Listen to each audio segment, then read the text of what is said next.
को शुरू करने से पहले सबसे पहले मैं धन्यवाद देना चाहूंगी एआईसीटी, जिन्होंने की एक प्लेटफॉर्म बनाया जिससे कि स्टूडेंट्स और टीचर्स लर्न कर रहे हैं। इसके साथ ही मैं धन्यवाद देना चाहूंगी हमारे संस्थान के डायरेक्टर प्रोफेसर पी के कालरा सर को और registrar sir Anand Mohan sir को, जिन्होंने की ये अपॉर्चुनिटी यहाँ दी कि हम इसको ऑर्गेनाइज कर सकें। मैं बहुत ही थैंकफुल हूँ हमारे फैकल्टी ऑफ इंजीनियरिंग के dean sir Ajay Saxena sir का, कि जिन्होंने मुझे ये अपॉर्चुनिटी दी और यहाँ इनवाइट किया, और जो कोऑर्डिनेटर हैं हमारे इस प्रोग्राम के को कोऑर्डिनेटर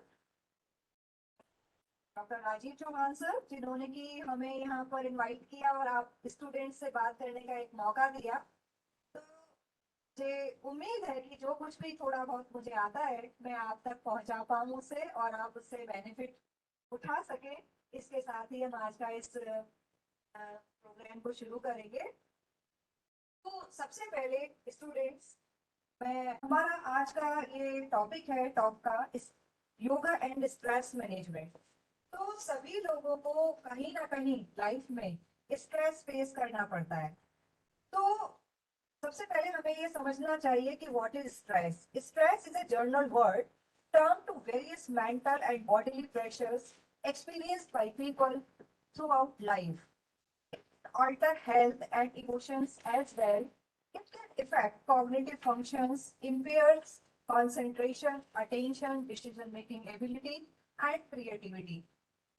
हम लोगों को अपने निजी जीवन में कहीं ना कहीं स्ट्रेस हरदम फेस करना पड़ता है, और इससे हमारी जो मेंटल हेल्थ है और फिजिकल हेल्थ दोनों ही अफेक्ट होती है। हमारी फिजिकल हेल्थ और मेंटल हेल्थ दोनों का आपस में बहुत ही डीप रिलेशन है। जब हम फिजिकली फिट नहीं होते तो हमारा मन किसी भी चीज में नहीं लगता है, और हमें ऐसा लगता है कि हमसे कोई बात ना करे और हम कहीं बस एक कोने में चुपचाप अपना कुछ काम करते रहें या हम रेस्ट करते रहें। और जब मेंटली हम परेशान होते हैं, कई बार किसी भी वजह से हमें स्ट्रेस होता है, तो हमारा कुछ भी ना खाने का मन करता है ना पीने का मन करता है, हमारी बॉडी भी हमारा साथ नहीं देती है। ऐसा लगता है हमारे हाथ पैर चल ही नहीं रहे हैं। जैसे कभी अचानक किसी अपने बहुत ही प्रिय व्यक्ति के किसी एक्सीडेंट के बारे में सुन लिया तो हमें ऐसा लगता है कि हमें चक्कर आ रहा है या हमसे तो बिल्कुल कुछ भी अब नहीं होगा। यानी कि there is a deep relation between physical health and mental health. Stress क्या है? There are two kinds of stresses distinguished by Selye and Levi, eustress and distress. तो यूस्ट्रेस क्या है? Eustress is a positive kind of stress challenge to adapt and grow. Positive stress कब होता है? जैसे कई बार स्टूडेंट्स कहते हैं कि मैम वाइवा देना है, वाइवा में क्या पूछा जाएगा, बड़ा स्ट्रेस हो रहा है, परेशान है मैम, बता दीजिए कुछ क्वेश्चंस बता दीजिए। तो ये क्या है? Positive kind of stress. या प्रेगनेंसी के टाइम जो एक लेडी है उसको बहुत सारे तरह तरह की है ना मेडिकल चेकअप्स, बहुत सारी चीजों से गुजरना पड़ता है। तो प्रेगनेंसी के टाइम में जो स्ट्रेस हम बॉडी हमारी लेती है वो क्या है? पॉजिटिव स्ट्रेस है, क्योंकि हम एक आगे एक अच्छा भविष्य देखने वाले होते हैं। हम सृष्टि का सृजन करने जा रहे हैं, बहुत ही द बिगेस्ट वर्क ऑन अर्थ।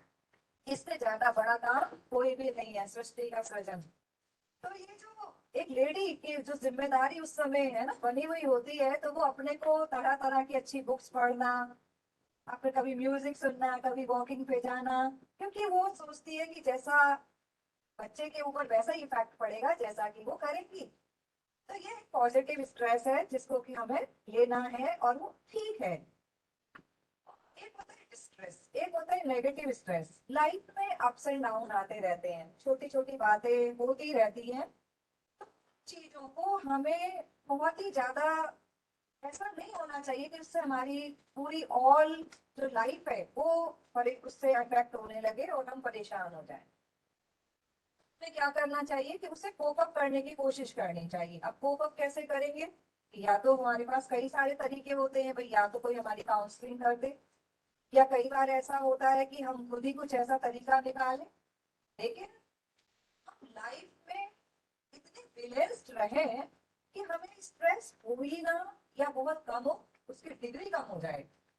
तो उसके लिए हम क्या करें, ये हमारे को सोचना होता है। और इसके लिए हमारे पास जो एक इम्पोर्टेंट एक तरीका है, वो क्या है, योग है। कि यदि आप इससे जुड़े रहेंगे तो आप इमोशनली बहुत बैलेंस्ड रहेंगे। और कहते हैं ना, दुख और सुख में सम रहना।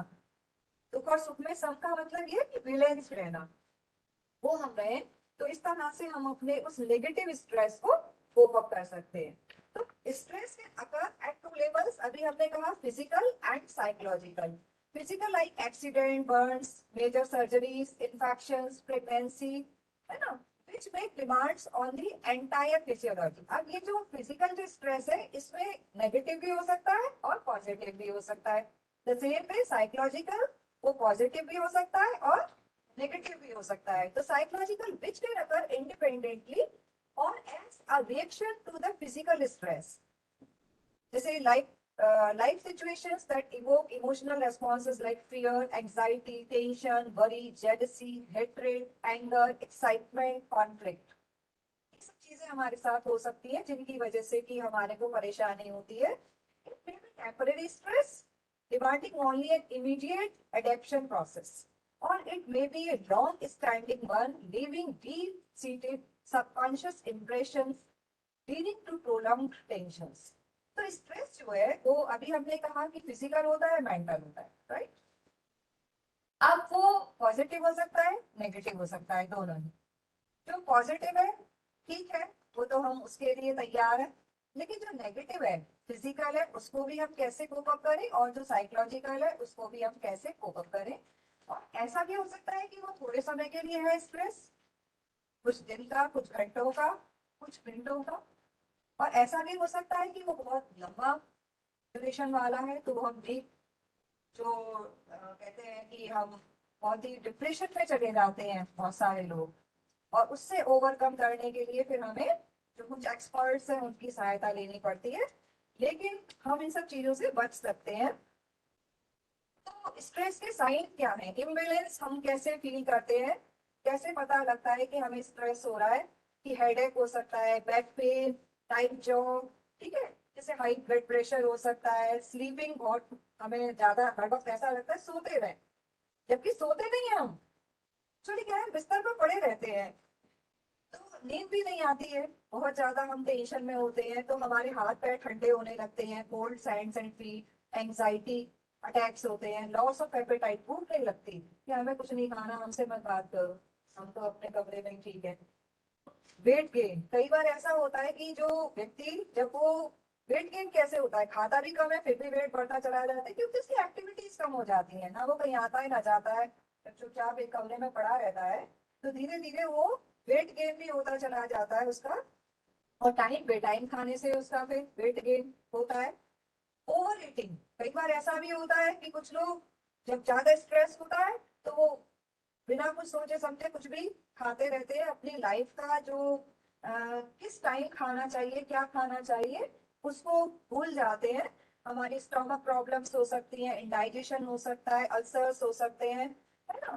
तो walking in the middle of night, बहुत सारे लोग रात को उठ उठकर इधर उधर चलने लगते हैं, है ना, या रात को उठकर कुछ कुछ काम करने लगते हैं, अचानक से ही नेगेटिव थॉट्स आने लगते हैं, ऑब्सेसिव थिंकिंग हो जाती है, हम बहुत कई बार स्ट्रेस में बहुत एंग्री भी हो जाते हैं, है ना, दूसरे के ऊपर चिल्लाने लगते हैं। ऐसा अधिकतर सबके घरों में सुबह का समय का सीन होता है। तो हमारी फीलिंग, हम जो एंग्शियस फीलिंग्स हो जाती हैं।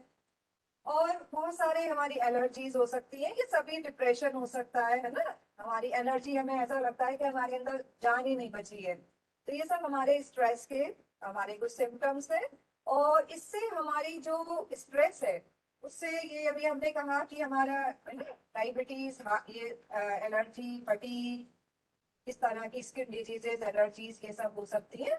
अब कम कि ये जो तरह तरह के स्ट्रेस है, इससे हम कैसे कोप अप करें। जैसे मैंने कहा कि एक स्टूडेंट के लिए या वर्किंग टीचर्स हैं या ये लोग हैं, वो होता क्या है कि हम अपनी लाइफ में बैलेंस्ड नहीं है, पंक्चुअल नहीं है, इसलिए हमारा सारा काम गड़बड़ाता है। हम रात को देर से सोए, फिर सुबह देर से उठे, अब उधर क्लास भी है, इधर खाना बनाने का काम पड़ा हुआ है, है, तो हम उधर उधर चिल्लाने लगते हैं एक दूसरे पे, वो कहाँ है, ये चीज कहाँ गई, है, क्योंकि हमने अपनी चीजों को प्रिपेयर नहीं किया, ठीक से हमने उन्हें तैयार नहीं किया था। तो इसके लिए जो एक तरीका है कि how we can live a blissful life, हम अपनी लाइफ को कैसे सुंदर ढंग से जिए, खुद भी खुश रहे और दूसरों को भी खुश रहे। तो ये योग है। तो योग जनरली जो बच्चे समझते हैं वो चीज योग नहीं है। योग is a very wide discipline. आपको क्या लगता है योग क्या है? हाथ बताइए, बताइए, किसी को थोड़ा बहुत कुछ आइडिया?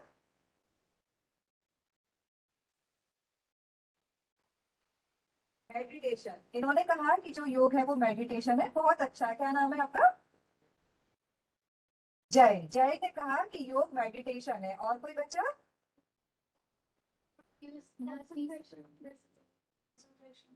इन्होंने कहा कि जो कंसंट्रेशन करना है वो योग है। आपका नाम? सूरत ने कहा। इन्होंने कहा जो इनर पीस है, फोकस है, वो योग है। कोई और, किसी को कोई आइडिया योग का? फ्रांसिस्को योग है। Very good. इन्होंने कहा, क्या नाम है आपका? महक ने कहा कि खुद को जानने का एक प्रोसेस योग है। तो योग एक बहुत ही वाइड डिसिप्लिन है और इसको हम कहते हैं क्लासिकल योग और अष्टांग योग और राजयोग। इसको हम पतंजलि योग कहते हैं और ये बहुत ही पुरानी, 2000 साल से भी ज्यादा पुराना ये हमारा योग विज्ञान है। तो पतंजलि ने, जो महर्षि पतंजलि थे, उन्होंने एक ये योग सूत्र लिखा था। It is A Sanskrit text consistent of 196 सूत्रास। तो इसके अंदर ये जो इन्होंने कुछ सूत्र लिखे हुए हैं, ये एक संस्कृत में लिखी हुई एक पुस्तक है। तो Patanjali believe each individual is a composite of matter, प्रकृति एंड स्पिरिट, पुरुष। देखिए, साइंस ने कितनी भी प्रोग्रेस कर ली हो, लेकिन आज तक कोई साइंटिस्ट ये नहीं बता पाया या ये नहीं कह पाया कि मनुष्य जो है वो कहाँ से आया और कहाँ चला जाता है। या कितना ही बड़ा डॉक्टर हो, आज तक वो किसी एक डेड बॉडी को लाइफ नहीं दे पाया। तो यहाँ पर जहाँ साइंस फेल हो जाता है ना, वहां पर हमारी जो स्पिरिचुअलिटी है, जो आध्यात्म है, जो सृष्टि को गवर्न कर रही है एक सुप्रीम पावर, वो हमारे सामने उभर कर आती है। कभी प्रलय आती है ना, तो अचानक मनुष्य कितनी डैम बनाता है, कितनी चीजें बनाता है, कितना मेटीरियलिज्म में यकीन रखता है, पैसा जोड़ता है, खूब कमाता है, लेकिन भुज जैसी जगहों पर जब अर्थक्वेक आता है तो इंसान की दौलत के साथ साथ इंसान भी जमीन के अंदर दफन हो जाता है। तो यानी कि nothing is in the hand of man. जो पावर है, एक जो प्रकृति और पुरुष कहते हैं, एक सुप्रीम पावर से हम अलग होकर हर व्यक्ति यहाँ पर आया है। ओवरऑल हर व्यक्ति के अंदर एक स्पिरिट इस तरह की है जो कि अल्टीमेटली जो एक फाइनल उसका डेस्टिनेशन है वहीं चली जाती है और उस पूरी होल पावर में ही वो मिल जाती है, उसी का वो हिस्सा है। तो अष्टांग योग क्या है? It is a process to bring about means घटित करवाना the separation of matter and spirit, कि जो उनको दोबारा उन्हें पुनर्मिलन उनका कराना, thereby restoring the spirit in its absolute purity. यानी कि वो जब आकर यहाँ पर स्पिरिट तरह तरह की और चीजों में इन्वॉल्व हो जाती है तो उसको वापस उसकी उस प्योरिटी में लौटाने का जो काम है वो योग करता है। एक आपने हिंदी फिल्म का कभी बहुत पुराना गाना है, वो सुना है, लागा चुंदरी में दाग छुड़ाऊं कैसे, है ना? पहली चुनरिया आत्मा मोरी, नैन है माया जाल, और ये दुनिया मेरे बाबुल का घर, वो दुनिया ससुराल, जाके बाबुल से नजरें मिलाऊं कैसे, घर जाऊं कैसे। इसका मतलब ये बड़ा डीप मीनिंग है इस गाने का कि जो हम जब इस वर्ल्ड में आते हैं तो हम इस तरह तरह की एक्टिविटीज में, उस मेटीरियलिज्म में इतने लिप्त हो जाते हैं कि हमको ईश्वर में, गॉड ने जो एक जिम्मेदारी दी है मानव कल्याण की, है ना, मनुष्य सबसे ज्यादा बुद्धिमान प्राणी है, कि हमारे ऊपर है कि हम अपनी लाइफ को वर्स्ट बना लें या अच्छा बना लें। तो हम उस उससे भूल जाते हैं। अब जाके बाबुल से नजरें, बाबुल मीन्स वो पावर, सुप्रीम पावर, कि अब उससे जाके मैं नजरें मिलाऊं कैसे, कैसे उसका सामना करूं, क्योंकि मैली चुनरी आत्मा मोरी, मैंने अपनी आत्मा को इतना गंदा कर लिया है, लागा चुनरी में दाग। तो ये जो वस्त्र मुझे पहना के जो ईश्वर ने भेजा था, वो इतना गंदा मैंने कर लिया अपने कर्मों से। अब कैसे मैं उससे सामना उस ईश्वर का करूंगा जब मैं वहां जाऊंगा, या उस अल्लाह का, जो उस जीसस का, या जो भी हमारा आराध्य है, उसको हम कैसे उससे मिलेंगे। तो इसका मतलब ये है कि हमें अपने को अच्छा रखना है, और इसका एकमात्र जो कारण है वो क्या है, योग है, जिससे कि हम, तो योग क्या है, चित्त वृत्ति निरोध, अपने चित्त की वृत्तियों को रोकना। मन तो ना जाने क्या क्या करता है ना। मन करता है कि भाई मैं तो कहीं घूमने चला जाऊं, मन करता है कि मैं ये खा लूं, मन करता है कि मैं तो ऐसी कार खरीद लूं, ऐसा कर लूं। लेकिन हमें ये समझना चाहिए कि ultimately nothing is going with us, कोई चीज हमारे साथ जाने वाली नहीं है। और महात्मा गांधी का एक था कि जो स्वराज्य है वो तब आएगा जबकि हम जितने भी लोग हैं, जब हम कोई काम करें तो हम अपने आंखें बंद करके ये सोचें कि क्या जो मैं ये कर रहा हूँ इससे किसी गरीब, किसी दलित, किसी बहुत ही जरूरतमंद इंसान का भला होने वाला है या नहीं। अगर ऐसा है, मेरे उस काम से ऐसा हो रहा है, तो समझ लीजिए कि हम ठीक चल रहे हैं। और अगर नहीं भला हो रहा है मेरी गाड़ियों की लाइन लगाने से, तो फिर क्या होना है कि उससे कुछ फायदा मुझे अल्टीमेटली नहीं मिलना है। Therefore, everybody should indulge himself or herself in some social work, in the welfare of others। अगर आप पढ़े लिखे हैं, आपकी जिम्मेदारी यही है। तो योग क्या है कि एक बहुत ही एंशियंट डिसिप्लिन है, ऋषि कल्चर की देन है, एक साइंस है और आर्ट है। साइंस क्यों है, why it is a science, because it is very systematic. इसमें बॉडी के जो हर इंटरनल ऑर्गन के लिए एक्सरसाइज है। हम बाहर से सुंदर दिखना चाहते हैं, है ना, हम खूब जिम जाते हैं, तरह तरह के फेशियल कराते हैं, खूब पैसा खर्च करते हैं, ऐसा हेयर कट वैसा हेयर कट करना चाहिए। मैं कहती हूँ बाहरी लुक को भी अच्छा रखना चाहिए please, and so that you can feel happy. लेकिन उससे ज्यादा कहीं जरूरी क्या है, इंटरनल प्योरिटी। जैसे पानी का बर्तन होता है, आप पानी पीने से पहले कभी गंदे बर्तन में पानी पीना चाहेंगे? नहीं। आपको लगेगा मेरा बर्तन साफ हो, बाहर से ज्यादा आप अंदर से झांक के देखेंगे। द सेम वे की जो बॉडी है वो बाहर से ज्यादा अंदर की प्योरिटी चाहती है। लोगों के 30-30 साल की उम्र में हार्ट फेल हो रहे हैं, है ना, कार्डियक अरेस्ट उन्हें आ रहा है। तो ये कारण यही है कि हम अपनी इंटरनल जो बॉडी है उसके ऊपर ध्यान नहीं दे रहे हैं, और उस पर ध्यान देना बहुत ज्यादा जरूरी है। तो योग के द्वारा जो हमारी हिडन पोटेंशियलिटीज है, हमारे अंदर असीमित क्षमताएं हैं, वो क्षमताएं हमारी जागृत होती हैं। तो हम क्यों करें योग? तो इसलिए करें कि इससे हमारे पॉस्चर्स इंप्रूव होते हैं, increases the intake of oxygen, कि हम गहरी सांस लेते हैं और फिर छोड़ते हैं। तो इससे हमारी बॉडी में जो ऑक्सीजन की, हम बार वो ऑक्सीमीटर लगा लगा के कोरोना में देखते थे किसका कम हो रहा है?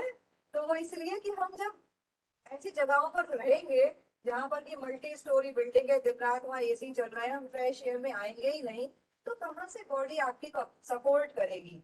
तो जो खेतों में काम करने वाले लोग हैं वो कभी बीमार नहीं पड़ते, क्योंकि वो हमेशा सॉइल के टच में है। और यू नो कि ये पंच तत्वों से शरीर बना है, अग्नि जल वायु आकाश। और ये जो हमारे जो तत्व हैं, ये यही हमारी थेरेपी करते हैं।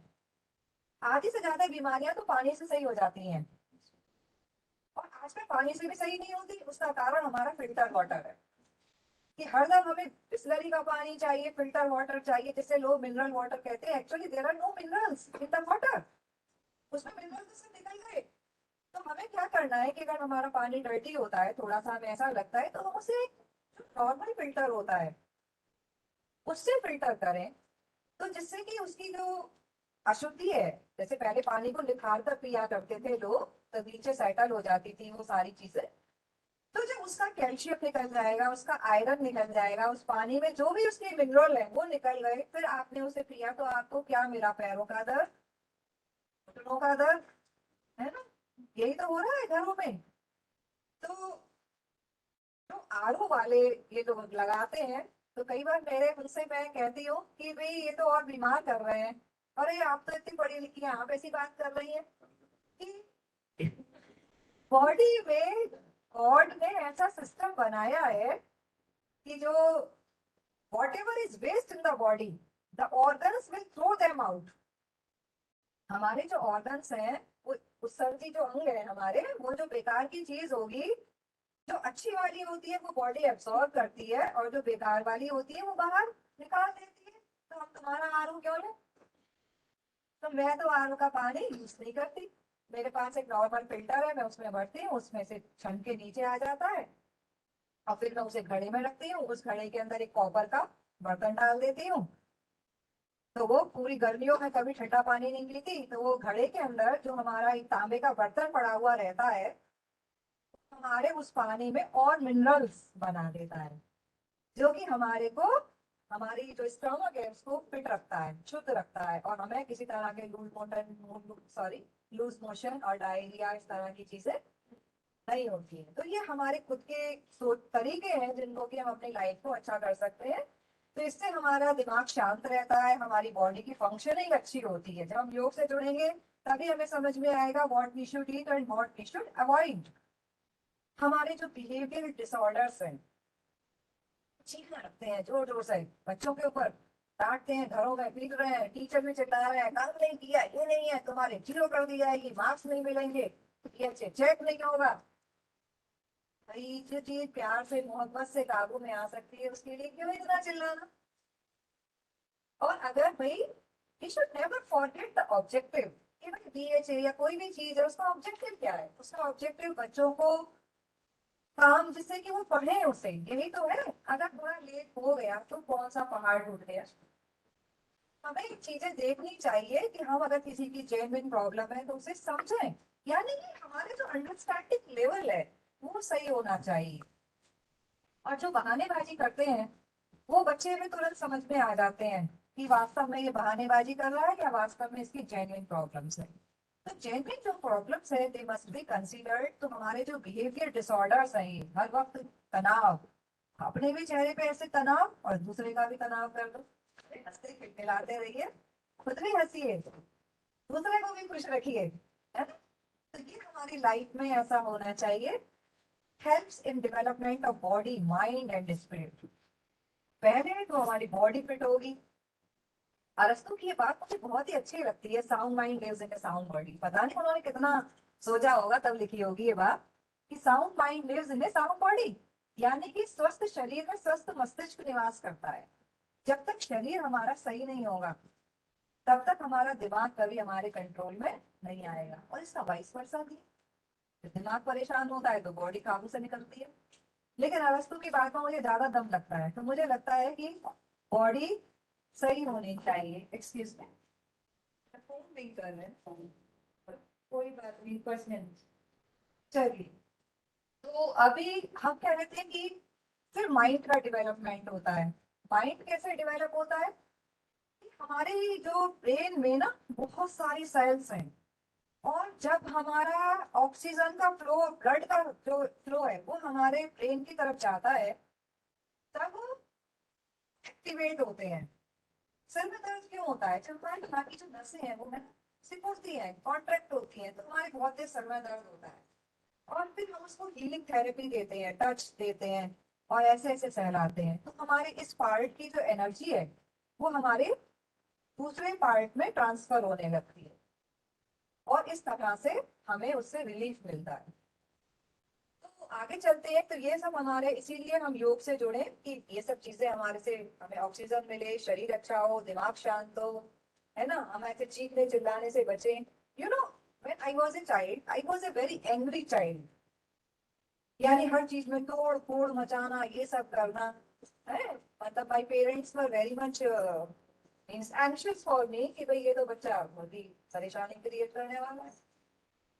लेकिन धीरे धीरे करते हुए जैसे मैं बड़ी होती गई, और खुद जब मैंने मैंने इस योग को अपनाया, तब से मैं अपने बिहेवियर में बहुत चेंज फील करती हूँ, और मुझे लगता है कि I am much mature, I can understand people better, A lot of students come to me for their personal problems. They tell me, है ना, और कि अब क्या करें मैडम, कैसे करें, और फिर मैं उसको उनको बताती भी हूँ, काउंसलिंग भी कर देती हूँ, तो खुशी खुशी वो अपना किसी और जो भी काम में लग जाए। तो ये मतलब इसलिए सबको इससे जुड़ना चाहिए, क्योंकि आप आज स्टूडेंट है, अपने लिए चाहिए, कल आप पेरेंट बनेंगे, बच्चों के लिए चाहिए, फैमिली मेंबर्स के लिए चाहिए।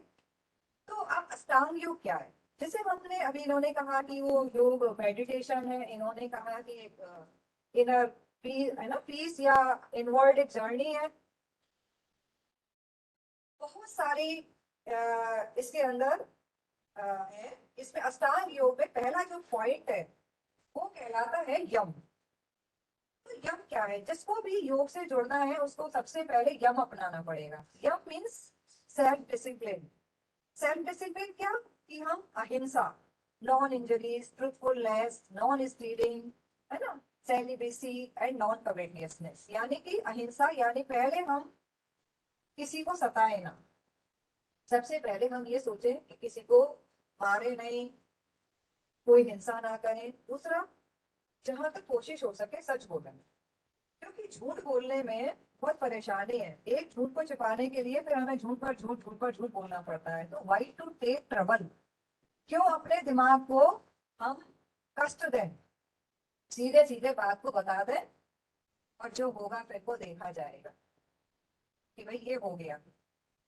तो अभी मैंने अभी अभी कुछ दिनों पहले की बात है, किसी एक बच्चे से कोई गलती हो गई, और वो जो कैमरा था उसमें डिसिप्लिन कमेटी बैठ गई, चार टीचर था उसको देख रहे हैं, और स्क्रीन पे आ रहा है, लेकिन वो बार बार जूम करके देखने में भी बहुत क्लियर नहीं आ रहा कि भाई वो चीज इन्होंने उठाई कि नहीं उठाई या क्या किया।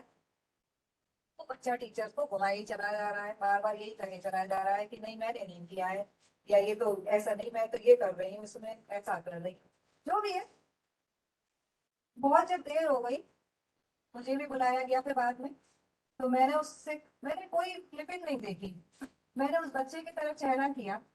मैंने कहा बेटा, जब तुमने, कई बार ऐसा होता है हमसे गलती हो जाती है, तो गलती करने के बाद हम गलती पे गलती करते चले जाएं, और हम चार चार अपने टीचर्स को गुमराह करके, है, हमें कितना कष्ट होगा अंदर से, हम अपने कितने टेस्ट रहेंगे कि हमने चार चार अपने टीचर्स को झूठ बोला, गुमराह किया, और खुद को भी धोखा दे रहे हैं हम।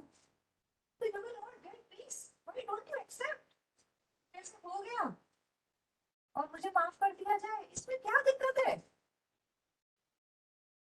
मैंने उससे 5 मिनट भी शायद बात नहीं की थी, उसकी आंखों में आंसू आ गए, और उसने कहा मैडम मुझसे गलती हो गई, और उसने उसको एक कागज पे लिख दिया। The case was over, the file was over.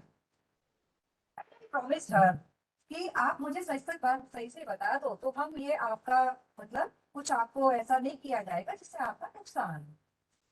तो कई बार ऐसा होता है कि हम कर जाते हैं, वी आर ह्यूमन बींग्स, गलतियां सबसे होती हैं, लेकिन उस गलती को हम और बड़ा बनाते चले जाएं अपने ईगो की वजह से।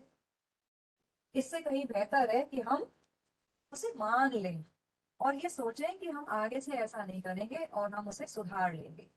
तो ये सच बोलना, है ना, अस्तेय, नॉन स्टीलिंग, कि भाई आपके पास कितनी चीजें होती हैं, लेकिन फिर भी पता नहीं ह्यूमन टेंडेंसी है कि एक और मिल जाए, तो हमने वो भी जेब में डाल ली। अरे भाई क्या करेंगे हम इन चीजों का? आखिरकार अगर मान लीजिए अभी मैं यहाँ से निकलकर बाहर जाते ही किसी वजह से मेरी डेथ हो जाती है, तो जो मैंने जोड़ा है वो सब यही रह जाना है, nothing is going with me. तो हर दिन को ऐसे जिए जैसे कि आज ही आखिरी दिन है। किसी से कुछ कहना है तो कह डालिए, किसी से कुछ लड़ाई हो गई है तो उसको मना लीजिए। ये नहीं कि मैं पहले बोलूं कि वो बोले, इसी टेंशन में लगे रहे। अगर कोई बात हो गई है तो उसे पैचअप कीजिए। रात को सोने से पहले सब चीजें पैचअप हो जानी चाहिए। घरों में झगड़े हो जाते हैं, भाई बहन दो दो तीन तीन दिन तक नहीं बोलते, तो ये सब बहुत गलत बातें हैं। इससे आपको टेंशन होती है, स्ट्रेस होता है। तो ये जो योग का पहला नियम है, यम, कि हम ना झूठ बोले, ना चोरी करें, ना सताएं, है ना। ब्रह्मचर्य, ब्रह्मचर्य का पालन करें। ब्रह्मचर्य क्या है कि सेल्फ कंट्रोल है। सेल्फ कंट्रोल क्या, कि जो काम हमें करना है, जिस ढंग से करना है उस ढंग से हमें करना चाहिए। और अपरिग्रह कि आवश्यकता से अधिक चीजें जोड़ते ही चले जाएं, उसका भी कोई अर्थ नहीं है। जो चीज आपके 6 महीने से काम में नहीं आ रही है, इसका मतलब वो काम में नहीं आई, दे डालो किसी को, अपनी भी जान छूटे और दूसरे का भला हो जाएगा। तो ये जो चीजें हैं, अगर आपको वास्तव में शांति चाहिए और योग से जुड़ना है, तो पहला स्टेप है यम। इसको अपना लीजिए। और ये कोई दूसरा नहीं करेगा, नोबडी विल हेल्प यू। ये तो खुद ही करना पड़ता है, सब खुद करेंगे इसे। कितने लोग करना चाहते हैं? सभी करना चाहेंगे। Thank you so much. तो अगला है नियम।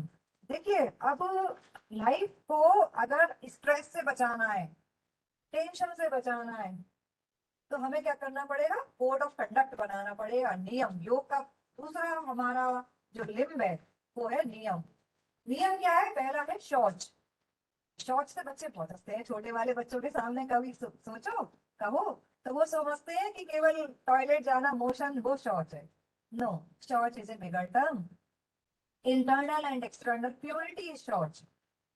कि हम अपने शरीर को जब तक अंदर से बाहर से साफ नहीं करेंगे, तब तक हमारा जो बॉडी है वो ठीक से रिस्पॉन्ड नहीं करेगी। मतलब अंदर से कैसे साफ करें भाई?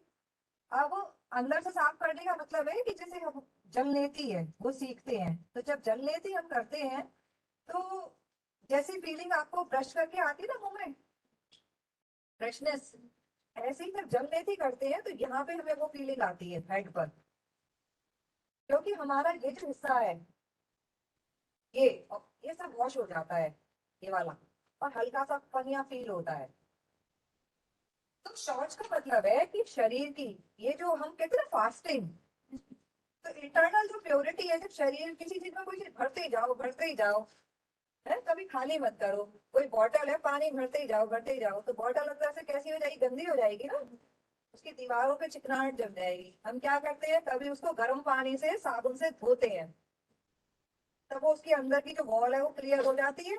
The same way, body, body के अंदर भी तो जो हमारी जो ऑर्गन्स हैं, उनको भी तो सफाई चाहिए, उन पर भी तो कुछ जम रहा है। तो वो जमी हुई चीजें हम कैसे निकालें? कि जो लीफी वेजिटेबल्स होती हैं, जिनमें फाइबर होता है, उन चीजों को जब खाएंगे, तो हमारी बॉडी ज्यादा चीजों को बाहर, जो गंदगी है वो थ्रो करती है। तो इसीलिए मिनरल्स बॉडी के लिए बहुत जरूरी है, वो हमें लीफी वेजिटेबल्स और हाई फाइब्रस जो फूड है उससे हमें मिलता है, तो हमें उसको अपनाना चाहिए। तो हमारी इंटरनल प्योरिटी बनेगी। पानी, जैसे मैंने कहा कि पानी को सुबह सुबह 2 ग्लास गुनगुना पानी पिए, तो जैसे कोई चीज गर्म पानी से धोने से साफ हो जाती है ना बर्तन, ऐसे ही बॉडी में जब गर्म पानी हम पीते हैं, तो जो अंदर की जो गंदगी होती है वो ऑर्गन्स की आगे चली जाती है, निकल जाती है, और मोशन भी हमें ठीक होता है। तो अगर आदत नहीं है पीने की, तो पहले 1 गिलास से शुरू करो, धीरे धीरे इंटेक बढ़ाओ उसका। दिन में चाहे आप कम पिए, लेकिन सुबह पानी आप ज्यादा पीजिए। कितने लोग पानी पीते हैं सुबह उठते ही? अच्छा, वेरी गुड। तो कुछ लोग पीते हैं, कुछ नहीं पी पाते, तो पानी पीने की आदत डालिए। नेक्स्ट है संतोष, कंटेंटमेंट, ये बहुत जरूरी है। अब आप कहेंगे अगर संतोष हो गया तो करियर में आगे कैसे बढ़ेंगे? है, ऐसा संतोष की बात नहीं हो रही है।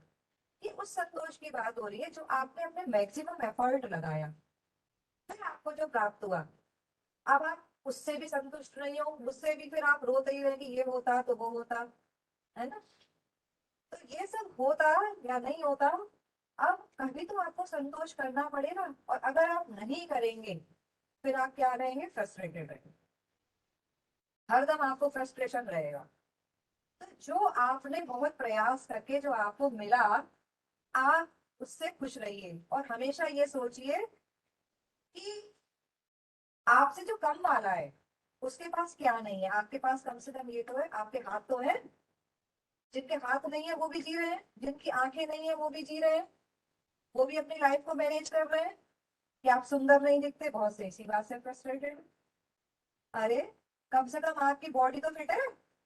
आप उन लोगों को देखिए जिनकी की बॉडी भी सपोर्ट नहीं कर रही, जिनका दिमाग भी काम नहीं कर रहा।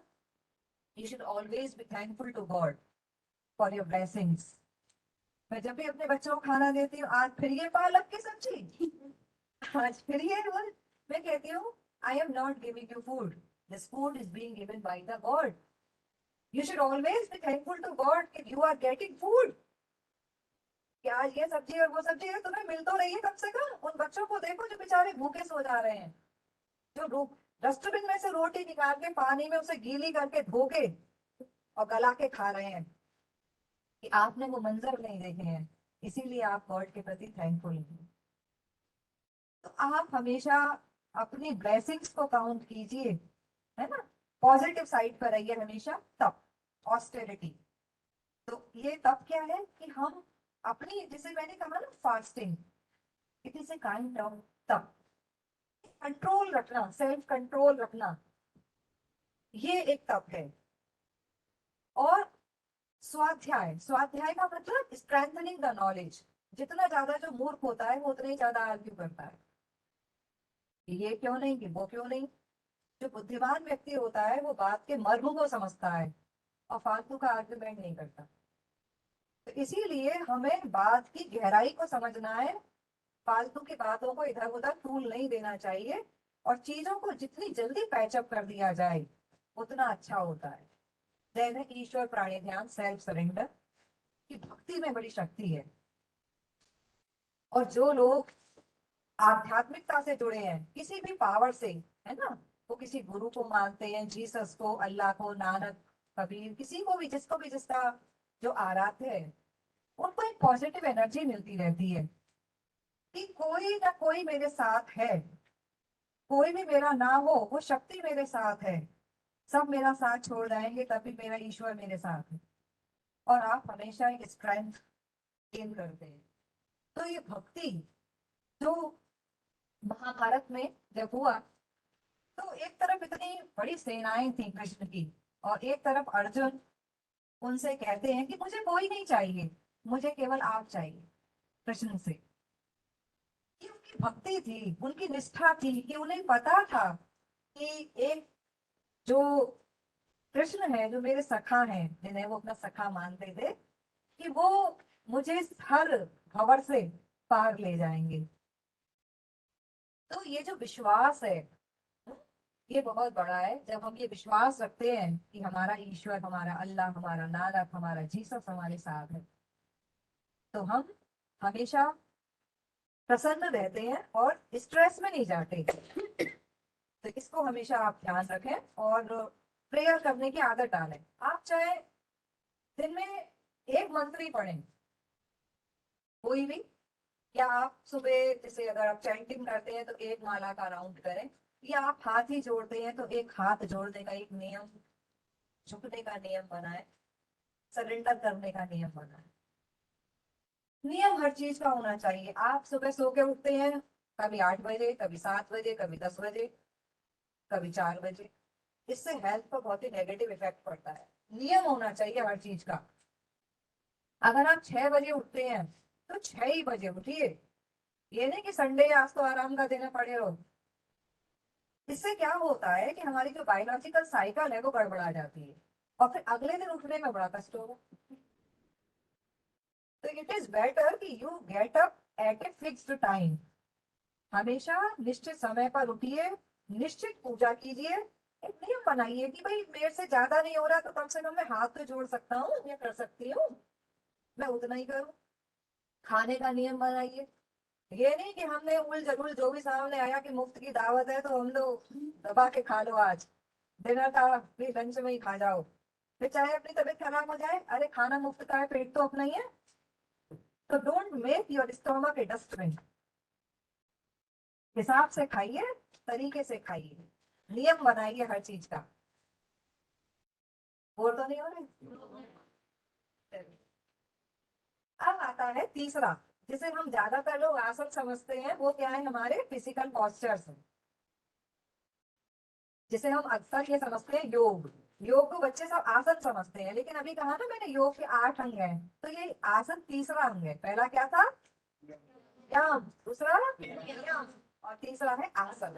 अब आसन में कई तरह के पोस्चर्स होते हैं, यू नो। कि मैंने अभी आपने कहा कि मैंने जिम में किया, एक्सरसाइज, खेलना, दौड़ना, सब चीजें, लेकिन जब से मैंने योग करना शुरू किया तो मैंने ये फील किया कि जो सेल्स बॉडी के जो खुलते हैं, जो योग से हमें एनर्जी अंदर फील होती है, जैसे मोबाइल का चार्जर लगा के जो मोबाइल चार्ज हो जाता है ना, जब ऐसे योग करते हैं तो ऐसा लगता है कि शरीर में कुछ एक ऐसी ऊर्जा सी आ गई अंदर से, एक बड़ा पॉजिटिव हमें फील होता है। और ये सब चीजें कहने की नहीं है, ये सब चीजें कर कर महसूस करने की है। जब आप करेंगे ना तो महसूस करेंगे, और योग का इफेक्ट बॉडी पर 15 दिन के अंदर आने लगता है। आप 15 दिन करेंगे ना, तभी आपको ऐसा फील होने लगेगा कि your body has become something light, और आपके अंदर एक एनर्जी आ रही है, ऐसा फील आपको होगा, एनर्जी का फ्लो आ रहा है। तो ये हम लोग कैंप कराते हैं, ये उसकी कुछ फोटोज हैं यहाँ पर, जो हम फैकल्टी ऑफ एजुकेशन में कराते हैं। तो सब बच्चों को थोड़ा थोड़ा सिखाते हैं, ओरिएंटेशन देते हैं, और जो फिर आगे जुड़ना चाहते होंगे उससे शायद करते होंगे, कुछ छोड़ देते होंगे। तो हमारा काम टीचर है हम, हमारा काम तो सिखाना है, तो हम तो सिखाते ही रहते हैं। चलिए, तो ये देखिए इसमें ये क्या चल रहा है, ये बच्चे प्राणायाम कर रहे हैं। तो ये चौथा लिंब क्या है? प्राणायाम है। प्राणायाम बहुत सारे होते हैं, अनुलोम विलोम, कपालभाति, है ना, बाह्य प्राणायाम, भ्रामरी। तो ये आप लोगों ने तरह तरह के प्राणायाम ऐसे नाम सुने होंगे। तो लेट अस डू, चलिए, जो बच्चों के लिए बहुत अच्छा है, ये भ्रामरी कर रहे हैं। तो भ्रामरी कैसे करते हैं? आता है किसी को भ्रामरी करना? किसको आता है? हाँ करो, कैसे करेंगे? अपने अंदर पीस वाला सॉन्ग। हाँ, अभी थोड़ा आपको, हाँ हाँ, This we have to keep sound, then we have to feel the vibration so that they go. जब हम ये सांस लेते हैं गहरी, है ना, तो हमारे मुंह नहीं खुलना चाहिए। ये जो अंदर जो बोलते हैं ना, तो अंदर एक ये जो शब्द है जो ओम, ये किसी धर्म से संबंधित शब्द नहीं है, इस पर बड़ी रिसर्च हुई है। इससे, इसके बोलने से जब नीचे ये आता है ना, तो एक जो हमिंग जो आती है, इससे ये इसके अंदर वाइब्रेशंस होती हैं। आप और कोई शब्द बोल के देखिए, मान लीजिए आप बोलिए जीसस, तब नहीं आएगी। आप कुछ और बोलिए, नानक, फिर भी नहीं आ रही। तो ये जो ओम वर्ड है, इसमें रिसर्च हुई है काफी, इसीलिए इसको यूज किया गया है। तो कैसे करते हैं एक बार आप देखेंगे, कैसे करते हैं ये। टू, है ना, हाथों की ये दो उंगलियां ऐसे, और एक ऐसे और एक ऐसे। और ये जो अंगूठा है, ये कान के अंदर इंसर्ट भी कर सकते हैं ऐसे, और ये वाला जो कान का हिस्सा है, इससे ऐसे पुश भी कर सकते हैं। मेन ऑब्जेक्टिव इज कि हमारे इन कानों में ना आवाज नहीं, बाहर की आवाज नहीं जानी चाहिए, बंद हो जाए। तो फिर हम गहरी सांस लेंगे, और मुंह ही मुंह में क्या बोलेंगे? और ओम कैसे बोलेंगे? 3 बार अलग तरह से बोलेंगे।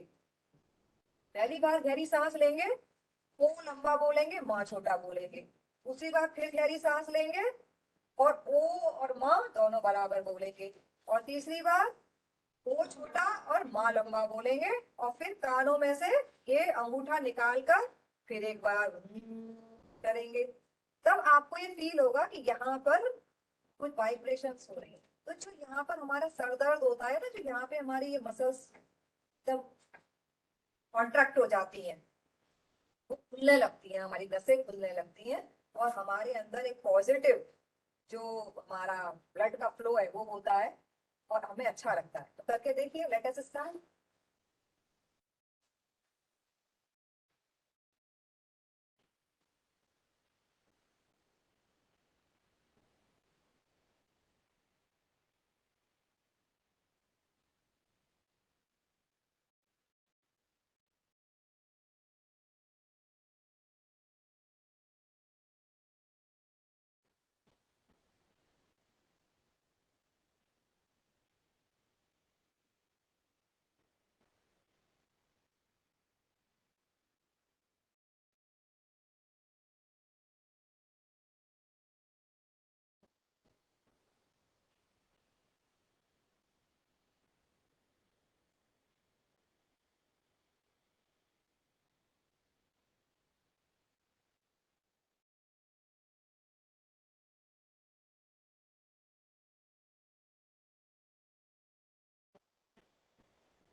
तो जो लास्ट बार हमने किया तब कानों में से अंगूठा बाहर निकाल लिया कि नहीं निकाला था?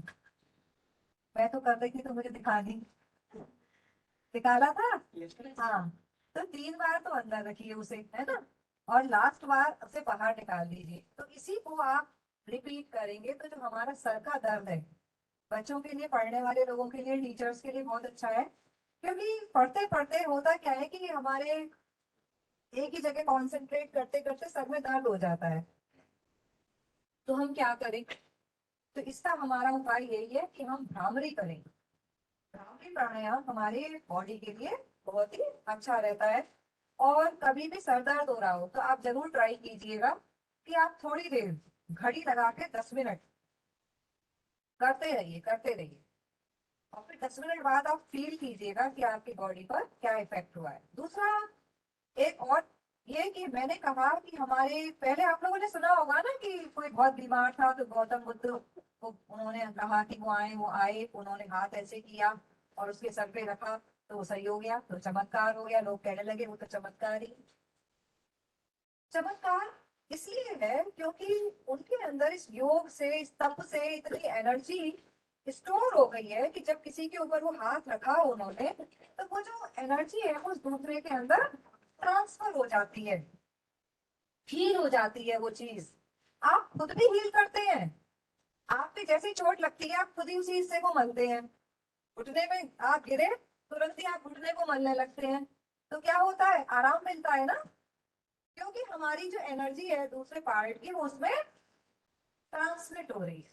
जैसे साइंस का वो है ना कि ठंडी गर्म चीज और ठंडी चीज जब होती है तो हम कैसे वो एक दूसरे से वो आपस में कनेक्ट हो जाती है। टेम्परेचर कैसे किसी चीज का डाउन होता है या बढ़ता है, ऐसे ही बॉडी से संबंधित है ये सब चीजें। तो ये साइंस है पूरा, जिसमें कि हमें दूसरा जो बच्चे कर रहे हैं ये क्या है? अनुलोम विलोम प्राणायाम। तो ये अनुलोम विलोम क्या है? बस लोग कहते हैं हाँ हम तो प्राणायाम करते हैं, कैसे करते हो करके दिखाओ। तो कुछ भी उठ पड़ा तो उससे कोई लाभ नहीं मिलेगा। जब आपको उसका पूरा प्रोसेस सही नहीं पता होगा तो आपको लाभ नहीं मिलेगा। प्रोसेस क्या है? प्रोसेस उसका ये है कि आप लेफ्ट से शुरू करते हैं। You always start from left. Left से गहरी सांस ली, होल्ड करके रखी, फिर यहाँ निकाली राइट को। आप क्या करना है? अब राइट से लेंगे, राइट से लेंगे, फिर यहाँ होल्ड करके रखेंगे, फिर निकालेंगे। Left to right, then right to left. ऐसे करके ये जो चलता है हमारी बॉडी के अंदर, जो हमारी नाड़ियां हैं, है ना, इड़ा पिंगला सुषुम्ना, तो इनमें इसके करने से इनमें आपस में कॉन्ट्रडिक्शन होता है, रगड़ होती है। और इसकी वजह से जो सुषुम्ना नाड़ी है वो जागृत होती है। और उस सुषुम्ना नाड़ी के जागृत जब होती है, जितनी ज्यादा हम प्रैक्टिस करते जाते हैं उतना ही हमारा ये जो ब्रेन, शुरू में आपने जब ये स्टार्ट हुआ था तो आपने ये पिक्चर देखी होगी जिसमें कुछ चक्र से बने हुए थे ना, इंडिया। तो ऐसे बॉडी में ना ऐसे चक्र होते हैं, मूलाधार चक्र, गले में विशुद्धि चक्र, अनाहत चक्र, ऐसे। तो नीचे से हमारी ये जो चक्रास की जागृत होना धीरे धीरे शुरू होता है और धीरे धीरे ये एनर्जी का फ्लो जब बढ़ते बढ़ते हमारा जो सहस्त्रार चक्र सबसे ऊपर वाला चक्र है, 7वां, वहां पहुंचता है।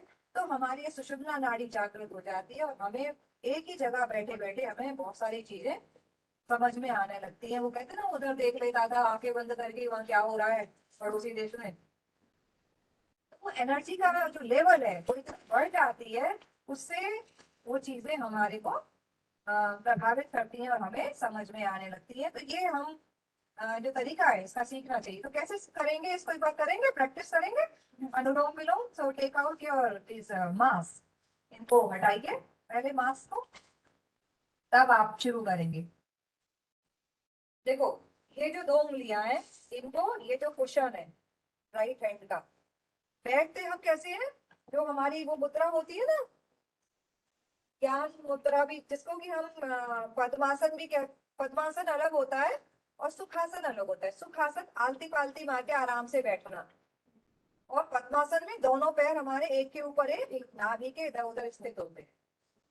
ऐसे करा हाथ को, है ना, दिख रहा है मुद्रा। और राइट वाले को हमने ऐसे इसको बंद किया, लेफ्ट से शुरू किया, आंखें कोमलता से बंद, पूरा ध्यान सांसों पर। और ये बनाएंगे ज्ञान मुद्रा, ऐसे गोल यूं, ऐसे हाथ रखेंगे घुटने पर।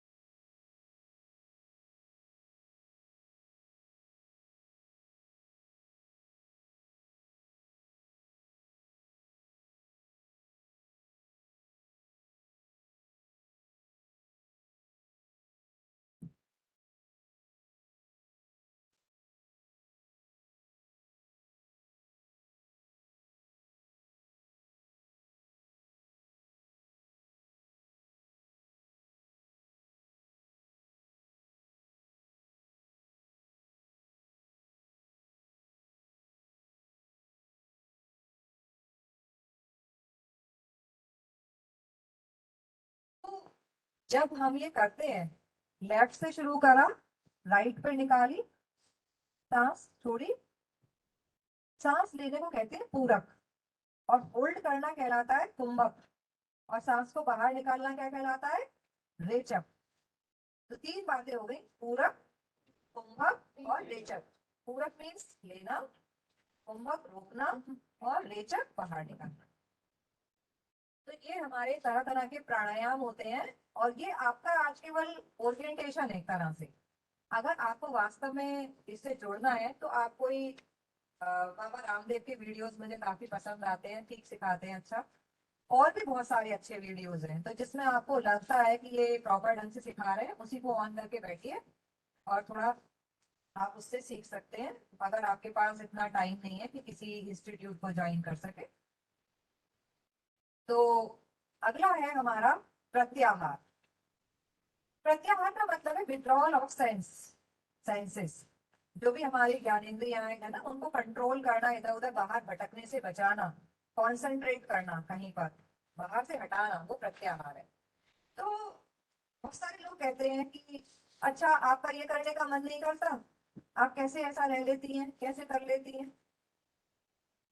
क्यों नहीं मन करेगा? कोई मैं अब नॉर्मल हूँ? Because we all are human being, सभी के सब सेम काइंड ऑफ सेंटीमेंट्स होते हैं। तो मेरे भी सेंटीमेंट्स हैं, मेरे मन में भी तरह तरह की इच्छाएं जागृत होती हैं, भाव आते हैं। But this is the basic difference between animals and human beings, कि we can control our emotions. यही तो मनुष्य और जानवरों का अंतर है ना। तो कि कोई आप मुझे चैलेंज करें कि आप 10 दिन मेरे साथ रहिए, तो मैं आपको अपने जैसा कर सकता हूँ या कर दूंगी। मुझे तो नहीं लगता कि मेरे ऊपर कोई असर होने वाला है एक महीने में भी किसी का। क्यों? क्योंकि इसलिए मेरे ऊपर नहीं है क्योंकि मेरा एक वे ऑफ लिविंग है, एक फिलॉसफी है। Philosophy means way of living. जिसका एक लिविंग है, वो कोई भी उसके साथ रहता रहे, तो वो चेंज नहीं होगा, क्योंकि उसने उसके अंदर वो मैच्योरिटी लेवल डेवलप हो चुका है कि मुझे कैसे रहना है और कैसे करना है। और जो जिसका नहीं है वही आपके जैसा हो जाएगा दूसरा, तो हो गया उसका अपोजिट। कि वो हो जाएगा कि आपने सोचा हम ये बदल जाएंगे और आप ही बदल गए दूसरा। तो ये है हमारी जो पावर ऑफ योग, जिसे हम कहते हैं। तो प्रत्याहार है, तो हमारे अंदर जो फीलिंग्स है उसे हम कंट्रोल कर सकते हैं। You know, very interesting. छोटे बच्चे होते या कोई और टीचर्स होते तो शायद मैं ये वाक्य ना बताती, लेकिन आप सभी स्टूडेंट्स हैं और उसी दौर से गुजर रहे हैं, तो मुझे लगता है कि मैं बताऊं। बहुत सालों पहले की बात है, when I was in secondary education, एक बहुत ही अच्छे घर का लड़का था, और उसकी पढ़ने में भी बहुत अच्छा था। बट आई फेल्ट कि उसकी जो परफॉर्मेंस है लगातार डिटेरियोरेट हो रही है, और उसकी मदर को बुलाया कि भाई, फादर को भी, कि भाई क्या बात है, ये तो बहुत अच्छा बच्चा था, कैसे दिन पे दिन ऐसा होता जा रहा है, किसी काम में इसका मन नहीं लगता, क्लास में भी अजीब सा रहता है, क्या बात है, कोई घर की समस्या है? तो कोई कुछ नहीं बता पाया कि मैडम हमें तो पता नहीं, हम तो खुद बहुत परेशान है, कोई बोलते ही नहीं है, ना खाते हैं, ना ये ना वो। अच्छा भाई, पढ़ा, उस बच्चे को 2 दिन बाद बुलाया मैंने, फिर एक दिन मैंने उसको बुला के काउंसलिंग काफी करके मैंने उसको कहा कि देखो I am not going to tell anyone, you prom है ना, I promise you, you can believe on me. आखिर कोई तो बात है, तुम बता नहीं पा रहे, कह नहीं पा रहे किसी से। तो कि फिर उसने मुझे बताया, और उसने क्या बात बताई कि वो उसने कहा मैं बहुत स्ट्रेस में हूँ, जबरदस्त मुझे स्ट्रेस है मैडम, मैं किसी चीज पे कॉन्सेंट्रेट नहीं कर पा रहा। पूछा भी क्या बात है, तो उसने बताया when he was in 11th class I proposed a girl of 7th class, she denied and I feel myself rejected, so I am very much stressed and I am unable to concentrate on anything। बस इतनी सी बात है, ये तो बहुत छोटी सी बात है। अरे तुमने एक 7th क्लास की लड़की को दोस्ती के लिए कहा, उसने मना कर दिया, तो इसमें परेशान होने की कौन सी बात हो गई? हर किसी को हर चीज तो हासिल नहीं होती। सारे के सारे अगर सोचे है ना कि भाई ये जो हीरोइन है ये मेरे को मिल जाए, तो कैसे मिल जाएगी? 10 लोग उसे प्रपोज करने लगेंगे तो कैसे होगा? तो ये बात ये है, लाइफ है, it is the part and parcel of life. वो बच्चा कहता है तो क्या किसी को चाहना गलत है? नहीं, बिल्कुल नहीं, not at all. Love is the base of universe. प्रेम के ऊपर तो पूरी दुनिया टिकी है, किसी को चाहना कैसे गलत हो जाएगा भाई? फिर मैं क्या करूं? I can not forget her. Nobody is accepting you. जब कोई आपको एक्सेप्ट नहीं करता और आप फिर दूसरी चीज के पीछे लगे रहेंगे, तो क्या होगा? आपको स्ट्रेस होना ही है। तो बेहतर ये है कि जब हमारी कोई कद्र नहीं करता तो हम उसे दूना रिजेक्ट कर दें। जिस जगह जहां पर आपकी कद्र नहीं है ना, मान लीजिए मैंने एक कोई कार बेचनी है और मेरी कार का जो कोई प्राइस वो कह रहा है बेकार कार है कंडम है ना, 10,000 मिलेंगे, दूसरा कह रहा है तो और 5,000 की है। लेकिन जो पुरानी कारों का शौकीन है, वाह ये तो बहुत ही वंडरफुल कार है ना, कि आप मुझे इसे 10 लाख में दे देंगे। उसने मेरी वर्थ समझी, तो जो आपकी वर्थ समझे, अरे उसे प्रपोज करो। This is life. In life you will come across so many persons. हमारे जीवन में कोई एक व्यक्ति नहीं आता कि एक के पीछे ही हम मिटे। थोड़े दिनों बाद हमें कोई दूसरा अच्छा लगता है, फिर हमें कोई और अच्छा लगने लगता है। ये लाइफ है। उस बच्चे को समझाया, आई लव यू, मैं तुम्हें प्यार करती हूँ, मैं तुम्हें पसंद करती हूँ, you are my child, I approve you. मैं जानती हूँ तुम बहुत होशियार हो, तुम बहुत टैलेंटेड हो, इसीलिए I am worried for you. इसीलिए तुम्हारे पेरेंट्स को मैंने बुलाया। Your parents have great expectations from you. You are forgetting your aim of life just for a girl who said कि I don't want your friendship।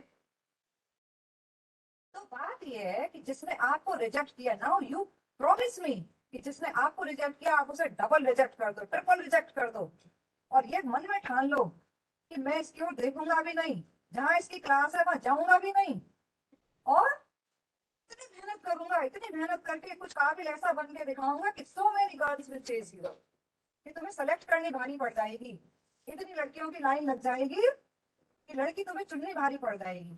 I tell you, उसकी आंखों में वास्तव में एक अलग तरह का है ना चमक आई, और उसको मन को बड़ी शांति मिली उस बच्चे को। और मैंने कहा अब तुम मुझे ये प्रॉमिस करो कि तुम अपनी कैपेबिलिटी को इतना बढ़ाओ, है ना, कि हर कोई ये चाहेगा कि ये हमारा हो। मैंने कहा हम जितने बड़े बड़े लोग हैं, उनको देखकर हर कोई उनके पीछे क्यों भागता है? स्वामी विवेकानंद ने शिकागो में लेक्चर दिया, तो सारे के सारे स्वामी जी उनके पीछे भागने लगे। उस पर्सनैलिटी में कैसे चार्म था कि जिसने कि हर किसी को बांध लिया। अब क्या स्वामी जी सबके हो जाएंगे? नहीं होता है। जहां आपकी कद्र नहीं है वहां पर मत भटको, और उस जगह को ढूंढो जो आपको समझे, है ना। तो ये लाइफ है। लाइफ में तरह तरह के स्ट्रेस होते हैं, तो हम अपने सेंसेस को कंट्रोल करना सीखें। नहीं मिल रहा कोई चीज या कोई हमारे को नहीं समझ रहा, तो जाने दो भाड़ में, हेल्प में जाने दो। अपने को अच्छा बनाओ, अपनी कैपेबिलिटीज को बढ़ाओ, अच्छी अच्छी चीजें सीखो। यू नो इन 2006 मैंने अभी बताया कि मैं पहले सेकेंडरी एजुकेशन में थी।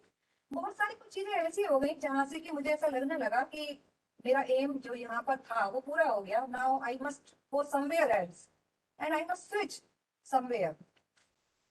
तो मैंने हायर एजुकेशन में मुझे अपॉर्चुनिटी मिली, और जो मेरी एक बहुत लंबी एक ही प्लेस पर जॉब थी, 12-14 साल हो गए मुझे, मैंने वहां से छोड़ा। तो it was really difficult for me to establish myself because it was a new beginning for me. अब मैं चाहती तो मैं डिप्रेशन में कि अरे मैं तो बर्बाद हो गया, ये हो गया, मैंने क्यों छोड़ा, यूं वूं करते रहो। Then I joined you in 2006. I started and I learned things, है ना, कि कैसे अपने कंट्रोल इमोशंस को करें, पॉजिटिव हर चीज को, कि क्या क्या अच्छी पॉजिटिव चीजें हम सीख सकते हैं, क्या क्वालिटीज हम अपने अंदर डेवलप कर सकते हैं। जब आप ऐसा अपने अंदर एक विचार बना लेंगे, है ना, कि चारों तरफ से आप अपने दिमाग को हटाएंगे, जो नेगेटिव फोर्सेस हैं उनसे हटाएंगे, तो आप कुछ अच्छा बन पाएंगे।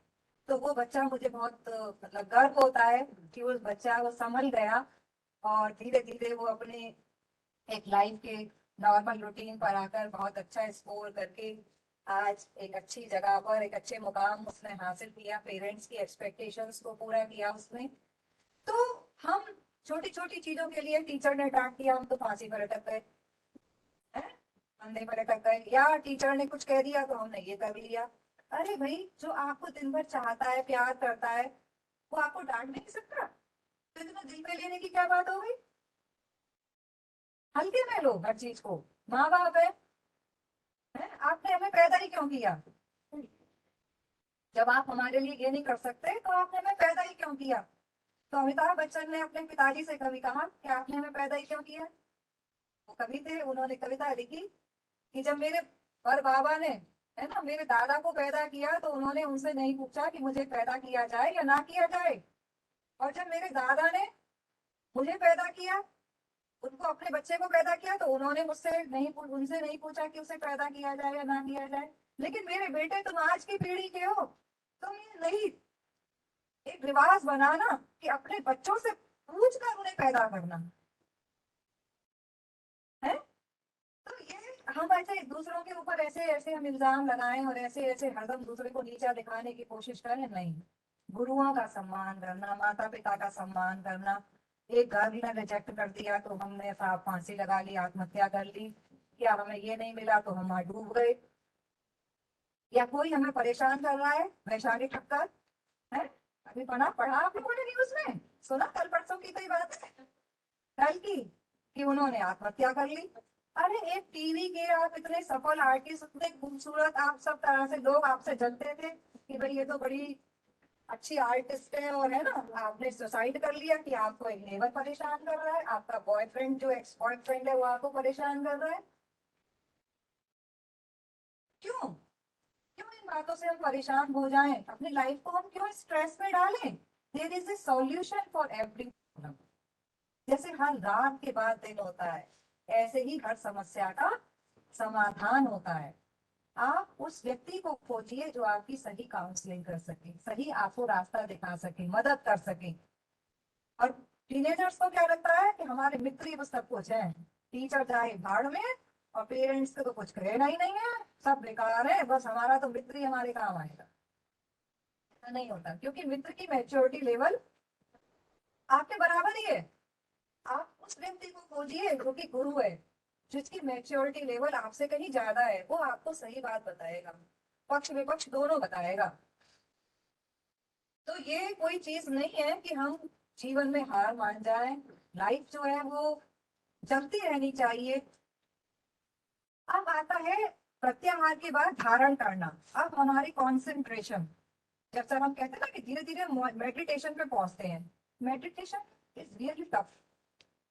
हम लोग कहते हैं मेडिटेशन करते हैं, मेडिटेशन करते हैं, लेकिन मुझे तो मेडिटेशन में बहुत ही दिक्कत होती है, क्योंकि मेडिटेट करना वास्तव में बहुत मुश्किल काम है। मेडिटेशन का मतलब ये है कि बिकमिंग थॉटलेस,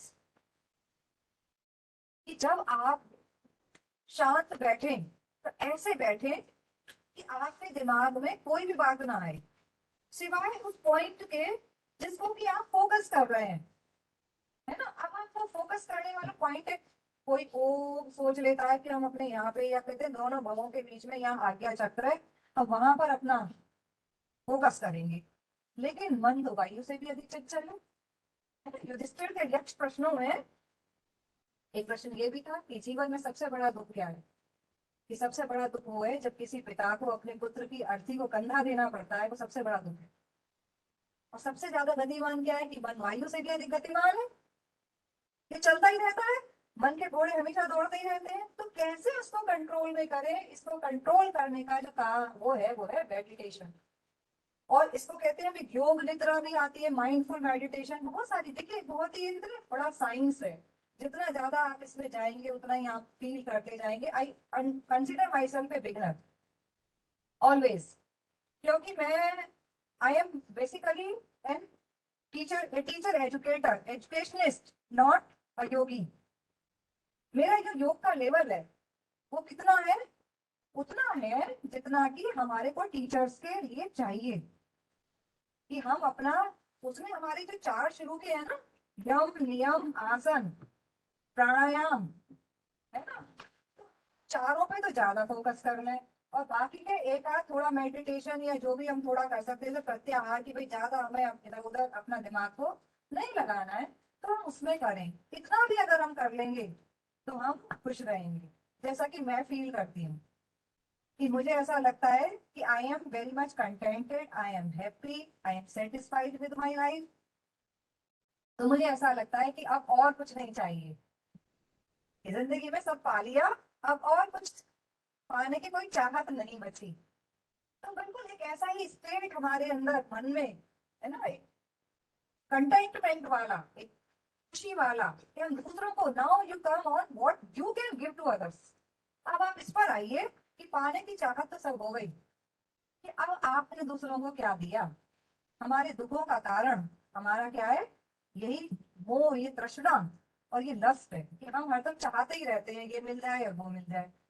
आपने क्या किया, आपने दूसरों के लिए एक्सपेक्टेशंस, दूसरों से हमारी बहुत उम्मीदें हैं। किसने हमारे नाश्ते का टिफिन नहीं बनाया, ये हमारे लिए नई ड्रेस नहीं लाया, किसने हमारा ये कर दिया। हम्म? आपने क्या किया भाई पेरेंट्स के लिए।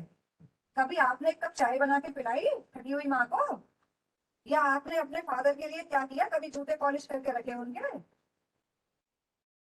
आप अपने अंदर झांक के देखिए कि मैं क्या कर रहा हूँ और मैंने दूसरे को क्या दिया। और जिस दिन आपके अंदर ये भाव आ जाएगा कि मैं दूसरे को क्या दे रहा हूँ, तो आप वास्तव में बहुत ही कंटेंटेड, बहुत सुखी फील करेंगे। जिस दिन आपके अंदर लेने से ज्यादा देने की भावना आ जाएगी, तो ये फिर आता है हमारा ध्यान और मेडिटेशन, जिसे कि हम कहते हैं सुपर कॉन्शियसनेस। आप स्ट्रेस रिडक्शन के लिए, हम बहुत सारे लोग स्मोकिंग करने लगते हैं, कि वो ड्रिंकिंग, है ना, शराब पीने लगते हैं कि जाके। लेकिन उससे होगा क्या, कि वो थोड़ी देर के लिए तो आपका दिमाग उससे दम हो जाएगा, बाद में उसका और ज्यादा एंटी जो परिणाम है वो आपके सामने आएगा। तो बहुत सारे लोग, कोई बहुत सोने लगता है, कोई अजीब अजीब सी बातें करने लगते हैं, कोई बहुत ज्यादा खाने लगता है, कोई टहलने चला जाता है। लेकिन ये सब क्या चीजें हैं, ये सब टेम्परेरी चीजें हैं। और स्ट्रेस मैनेजमेंट जो है वो हमारे जो मतलब जैसे कि जो योग कहता है कि उसके अनुसार हमारे जो फिजिकल हेल्थ है, हमारी बॉडी के अंदर, ये जो भी श्लोक था उसमें संस्कृत में, मैं इसलिए आपको यहाँ पर ले आई कि साम, एक तो साम दोष है ना, सम अग्नि, धातु और क्रिया। हमारे जो शरीर है, वात पित्त और कफ, तीन तरह की हमारी जो एलिमेंट्स हैं, है ना, उनको हमें परेशान करते हैं। और उनको कंट्रोल करने के लिए हमें जो रेमेडीज हैं वो अपनानी होती है। और एक बायोलॉजिकल जो फायर है, प्रॉपर डेवलपमेंट ऑफ सेवन धातुस। अब आप सोचेंगे ये धातु क्या है शरीर में, ये धातु कोई लोहा तांबा नहीं है। ये धातु जिन चीजों से शरीर हमारा बना है, वो अस्थियां, है ना, वो जो ब्लड है, ब्लड में व्हाइट सेल्स और रेड सेल्स, ये सब जो हमारे जो कॉम्बिनेशन है, मज्जा कहते हैं ना, जैसे प्लाज्मा कहते हैं, जैसे रस कहते हैं, इसकी भाषा में, जो योग की भाषा में उसे कहते हैं रस। तो जब उन चीजों में कोई इम्बेलेंस होने लगता है उस रस में, है ना, हमारा खान पान ऐसे होने लगेगा कि हमारी बोन्स कमजोर होने लगेगी, तो हमारी बॉडी सपोर्ट हमें फिर नहीं करती है। यानी वो जो अस्थि मज्जा, वो रस, है ना, वो सभी चीजें ठीक रहनी चाहिए। और एक पॉजिटिव फीलिंग, लव की, कंपैशन की, ब्रदरहुड की, सेटिस्फैक्शन की, ये हमारे अंदर रहनी चाहिए। और वो कैसे आएंगी? वो सब तभी आती हैं जब हम हमेशा ये विश्वास रखें कि अब हम दूसरे को क्या कैसे दें। और चालाकियां बहुत ज्यादा दिन नहीं चलती हैं। कोई एक दिन चालाकी से कुछ हासिल कर लेगा, 2 दिन हासिल कर लेगा, तीसरे चौथे दिन दूसरे को समझ में आ जाएगा आपका नेचर, और आपको देखते हुए इधर उधर भाग जाएगा, है ना। तो फिर आप कहाँ रहे, क्या रहे? और एक ऐसा होता है कि आपको कोई खोजता हुआ वहां आएगा, जैसे बुद्ध को खोजते हुए लोग जाते थे, है ना।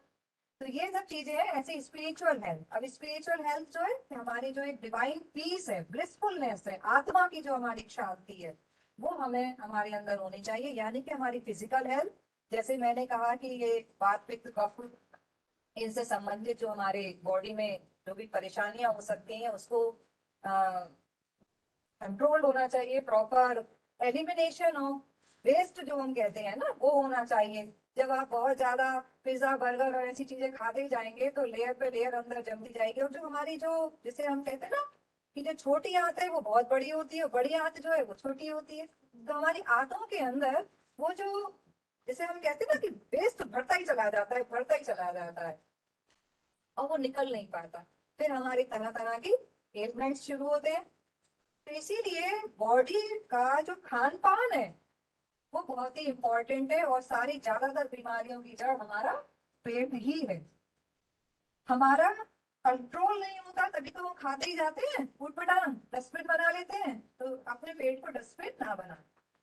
अब आता है, हमने कहा कि स्ट्रेस जो योग है वो क्या है कि इम्बेलेंस है, और इम्बेलेंस से मिजरी होती है। तो ये जो हमारे ऐसे कोश है हमारे, अन्नमय कोश, प्राणमय कोश, मनोमय कोश, विज्ञानमय कोश और आनंदमय कोश।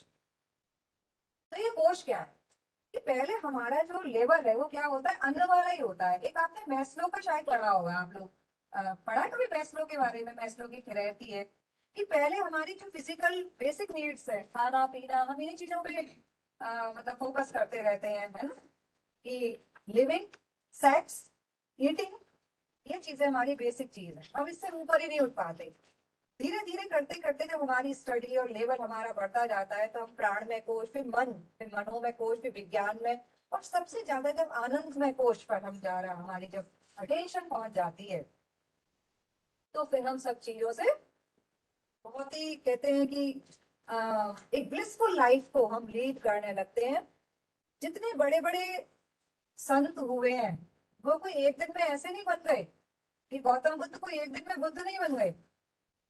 बहुत एक बड़ी तपस्या के बाद वो उस स्टेट पर पहुंचे। तो ये जो जिसने भी जो कुछ हासिल किया वो बहुत स्टेट, बड़ी तपस्या के बाद उसने हासिल किया।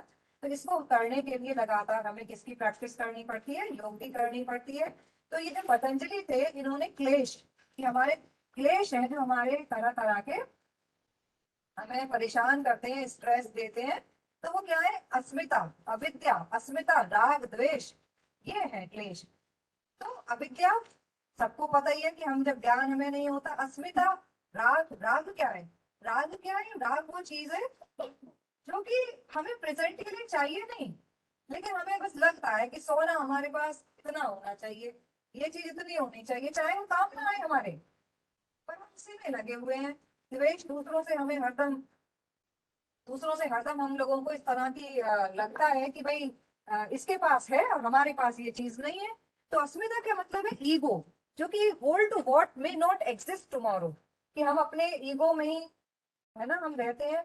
इतने बड़े बड़े लोग, कोई भी हुआ हो, कोई अशोक, पूरा है ना, कलिंग पर विजय प्राप्त करने के बाद भी अशोक को क्या लगा कि भाई जो उसने हासिल किया वो क्या है, उसका कोई लाभ नहीं है। जब इतनी सारी चारों तरफ आपने हत्याएं मचा दी, लाशें चारों तरफ बिछ गई, तो क्या आपको हासिल हुआ? आपको कोई पीस नहीं मिला उससे, जो साम्राज्य आपने हासिल किया। तो वो बुद्ध का, गौतम बुद्ध के अनुयायी हो गए, है ना, और फिर उन्होंने शिलालेख बनवाए और जो समाज के भलाई वाले जो काम थे वो किए। तो अल्टीमेटली हम खूब प्रोग्रेस कर लेते हैं, फिर अल्टीमेटली हम सब कहाँ पहुंच जाते हैं? उसी पीस की खोज में पहुंच जाते हैं। और वो कैसे मिलता है? जब हम दूसरों के लिए कुछ करते हैं, अपने लिए नहीं। ये हमारा क्या ईगो खत्म हो जाता है। फिर अराग what some things that are not necessary for present. अभी मैंने कहा कि हमें वो चीज चाहिए या नहीं चाहिए, बस हम तो बस उसके पीछे लगे हुए हैं। फिर द्वेष, the truth and refuse the present, basically opposite to raga. और अभिनिवेश, अभिनिवेश afraid of being different from the tribe. ये हमारे जो स्ट्रेस है वो भागवत गीता में अगर हम देखें तो भागवत गीता में कहा गया है कि by contemplating the objects of the senses a person develops attachment for them and from such attachment lust develops and from lust anger arises। जितना ज्यादा हम मेटीरियलिज्म में, जितना ज्यादा हम ये मिले वो मिले और आसक्ति में हम पढ़ते चले जाते हैं, उतना ही हमारा इच्छाएं और बढ़ती चली जाती हैं। उससे हमारे अंदर लोगों में कॉन्फ्लिक्ट शुरू होते हैं और हमारा एंगर बढ़ता जाता है, और एंगर से हमें बहुत ही फिर दुख होता है, कष्ट होता है, स्ट्रेस होता है। तो हम योग को अपनाएं, ब्लिसफुल रास्ते को हम अपनाएं। ऐसे ही from anger complete delusion arises and from delusion bewilderment of memory. यानी जब हमारे ऊपर क्रोध आता है तो हमारा विवेक भी नष्ट हो जाता है। रामधारी सिंह दिनकर ने जो एक महाकाव्य लिखा है उसमें एक लाइन है ना? जब जब नाश मनुष्य पर छाता है पहले विवेक मर जाता है। यानी कि जब मनुष्य के ऊपर कोई विपदा आती है और मतलब उसकी जो नाश उसका होने वाला होता है, तो सबसे पहले जो उसकी बुद्धि है, विवेक है, वो खत्म हो जाता है। तो यानी कि हम जो इच्छाओं में हम पड़े रहते हैं तो हमें उससे अंत में हमारा ही लॉस होने वाला होता है। और कोई भी मेटीरियल चीजें हमारे साथ नहीं रहती हैं। तो अभी जैसे अभी हम फिर वही लौट कर आते हैं कि पतंजलि ने ये कहा कि जो हमारा दुख है, हमारे क्लेश है, हमारा स्ट्रेस है, उससे जो बचने का जो हमारा तरीका है वो यही है कि यम नियम, आसन, प्राणायाम, प्रत्याहार, ध्यान, धारण और फिर समाधि। ठीक है। तो अब नाउ लेट अस डिस्कस कि अभी आपने, कि मैं ही बोलती जा रही हूँ पता लगा, और आप लोग बोर हो रहे हैं और आपको कुछ समझ में भी नहीं आया है ना। तो यम से क्या समझे आप? नाउ कुछ आपको आइडिया? Very good. इन्होंने कहा कि यम सेल्फ डिसिप्लिन है। उसके अंदर क्या क्या चीजें आती हैं, कुछ याद है? सत्य, अस्तेय, ब्रह्मचर्य एंड अपरिग्रह। बहुत ही सुंदर इन्होंने जवाब दिया कि जो यम है उसके अंदर सत्य, अहिंसा, है ना, अस्तेय, अपरिग्रह, ब्रह्मचर्य, ये चीजें आती हैं। तो कि जैसे कि अभी वही वाली बात याद कीजिए कि हमने कहा कि क्या आपके अंदर डिजायर्स नहीं आती? आती हैं, क्यों नहीं आएंगी, सबके अंदर आएंगी। लेकिन मनुष्य और जानवरों में यही तो अंतर है कि मनुष्य अपनी हर इच्छा को कंट्रोल कर सकता है और अपना एक गोल डिसाइड कर सकता है कि भाई मुझे ये पाना है या मुझे ये करना है या मुझे लाइफ में ये बनना है। तो मैं कहीं और किसी चीज को मैं छोड़ सकता हूँ। एपीजे अब्दुल कलाम साहब, एक दिन में ऐसे एपीजे अब्दुल कलाम साहब बन गए या मिसाइल मैन एक दिन में बन गए? उन्होंने कितना स्ट्रगल किया होगा, कितना उन्होंने मेहनत की होगी, कुछ चीजें छोड़ी होंगी, कुछ त्याग किया होगा, तब वो बने। और जब राष्ट्रपति भवन को छोड़ के गए तो बताते हैं कि कुछ सूटकेस थे बस उनके पास, दो चार है, तो एक सूटकेस में बस उनका सामान था, बाकी सब उन्होंने अपना सब वहीं छोड़ दिया क्योंकि उनके किसी काम का ही नहीं। और जब अंतिम यात्रा पर निकले हैं तो बात करते करते, एक कॉन्फ्रेंस में बात करते करते ही वो चले गए। तो इससे ज्यादा सुखद जीवन की यात्रा क्या हो सकती है? तो ये चीजें हमें, sorry it is something, meeting is ending है तो मुझे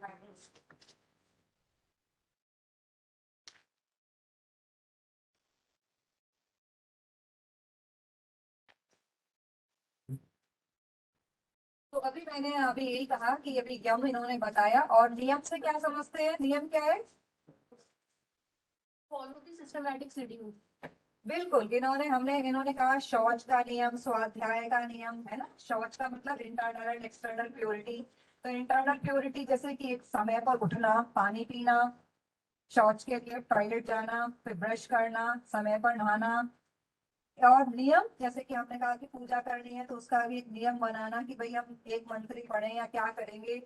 लेकिन अगर आपको अपनी लाइफ को रियली रेगुलेट रखना है तो सबसे पहले तो ये जो बच्चों की आदत होती है ना, 8-9 बजे उठे, कल 6 बजे उठे, कभी दोपहर को सो गए, कभी कभी सो गए, उसको रेगुलेट कीजिए, क्योंकि इससे आपकी जो बायोलॉजिकल साइकिल है वो बिगड़ जाती है और उसको फिर दोबारा मेंटेन करने में आपकी एनर्जी लग जाती है, तो आपको बहुत परेशानी होती है। अगर आप किसी दिन खाली हैं, सुबह आपको यूनिवर्सिटी नहीं आना तो आप कुछ पेंडिंग कामों को निपटाइए या अपने पेरेंट्स की कुछ मदद कीजिए। जैसे वो आपके लिए कर करके दे रहे हैं चीजों को, एक दिन आप भी तो करके दीजिए कुछ। जब मेरे बच्चे कई बार डाकू बनाते हैं, ऐसा नहीं ऐसा खाना वैसा, मैं कहती हूँ अच्छा आज ऐसा करो, तुम दोनों जाओ और सब्जी लेने गिरो पैसे, जो सब्जी तुम्हें अच्छी लगे वो ले आओ और जरा बनाना, बताती मैं हूँ। फिर तुम्हें पता लगेगा कि how the things are prepared. It is very easy to find faults. दूसरे की चीज में कमी निकालना ये ऐसा कि वैसा बहुत आसान होता है, लेकिन it is very difficult to appreciate. We should learn to appreciate others. Taj Mahal में पीलापन आ रहा है, इसमें ये हो रहा है, यहाँ नदी गंदी पड़ी है, अरे तो तुम भी तो कुछ करो भाई। कूड़ा पड़ा है, सीट गंदी हो रही है, अरे तो तुम ही पहुंच लो, कहीं से तो कोई शुरुआत होगी। तो इतना हरदम चीजों में कमी निकालने से बात नहीं बनती है। We should always try to appreciate.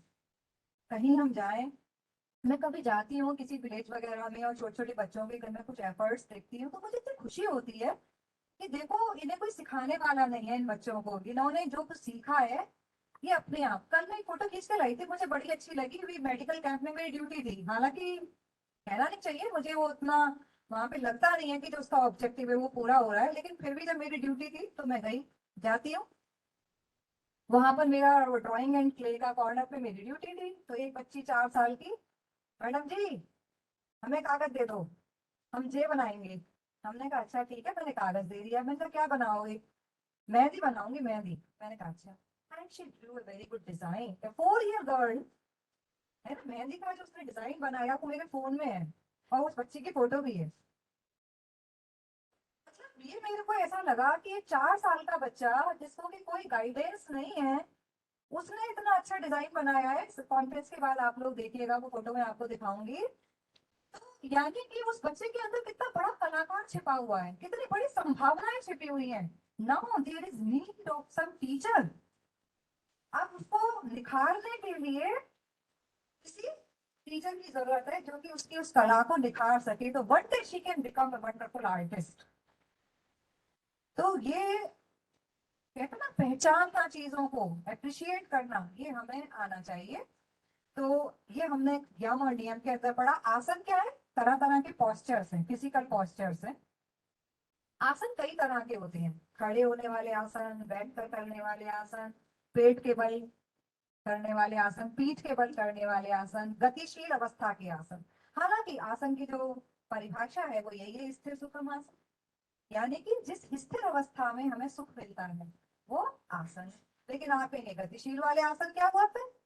तो वो देखिए ऐसा है कि अलग अलग जो योग के स्कूल हैं, जैसे पतंजलि योग का एक अलग स्कूल है, विवेकानंद संस्थान है, रामकृष्ण परमहंस इनके अलग है। तो थोड़ा थोड़ा सा अंतर हमें मिलता है। जैसे सूर्य नमस्कार के जो चक्र है ना, अगर आप उन्हें कंपेयर करें तो थोड़ा थोड़ा अंतर उनमें भी कहीं दिखेगा अवस्थाओं में आपको। अगर आप भ्रामरी, एक बार कोई मुझसे बोला कि भ्रामरी में मैडम ये कानों के अंदर अंगूठा करना चाहिए, कानों को बाहर से ऐसे करना चाहिए, किसी ने तो मुझे ऐसे बताया था। मैंने कहा हमारा यही तो हमारी परेशानी है हम सबकी, कि हम लोग मुख्य ऑब्जेक्टिव को नहीं समझते और हम क्या इधर उधर भागते रहते हैं। तो ऑब्जेक्टिव क्या है? आवाज नहीं जानी चाहिए अंदर। अब वो आवाज तो कोई रुई लगा लो, कोई इसमें कोई डिवाइस लगा लो, या उंगली लगा लो, या ऐसे बंद कर लो, एक ही बात है। मेरे उस जवाब से उस बच्चे की बात समझ में आ गई कि we should never forget our objective, कि हमारा क्या, किस पर्पस से हम कहाँ पर आए।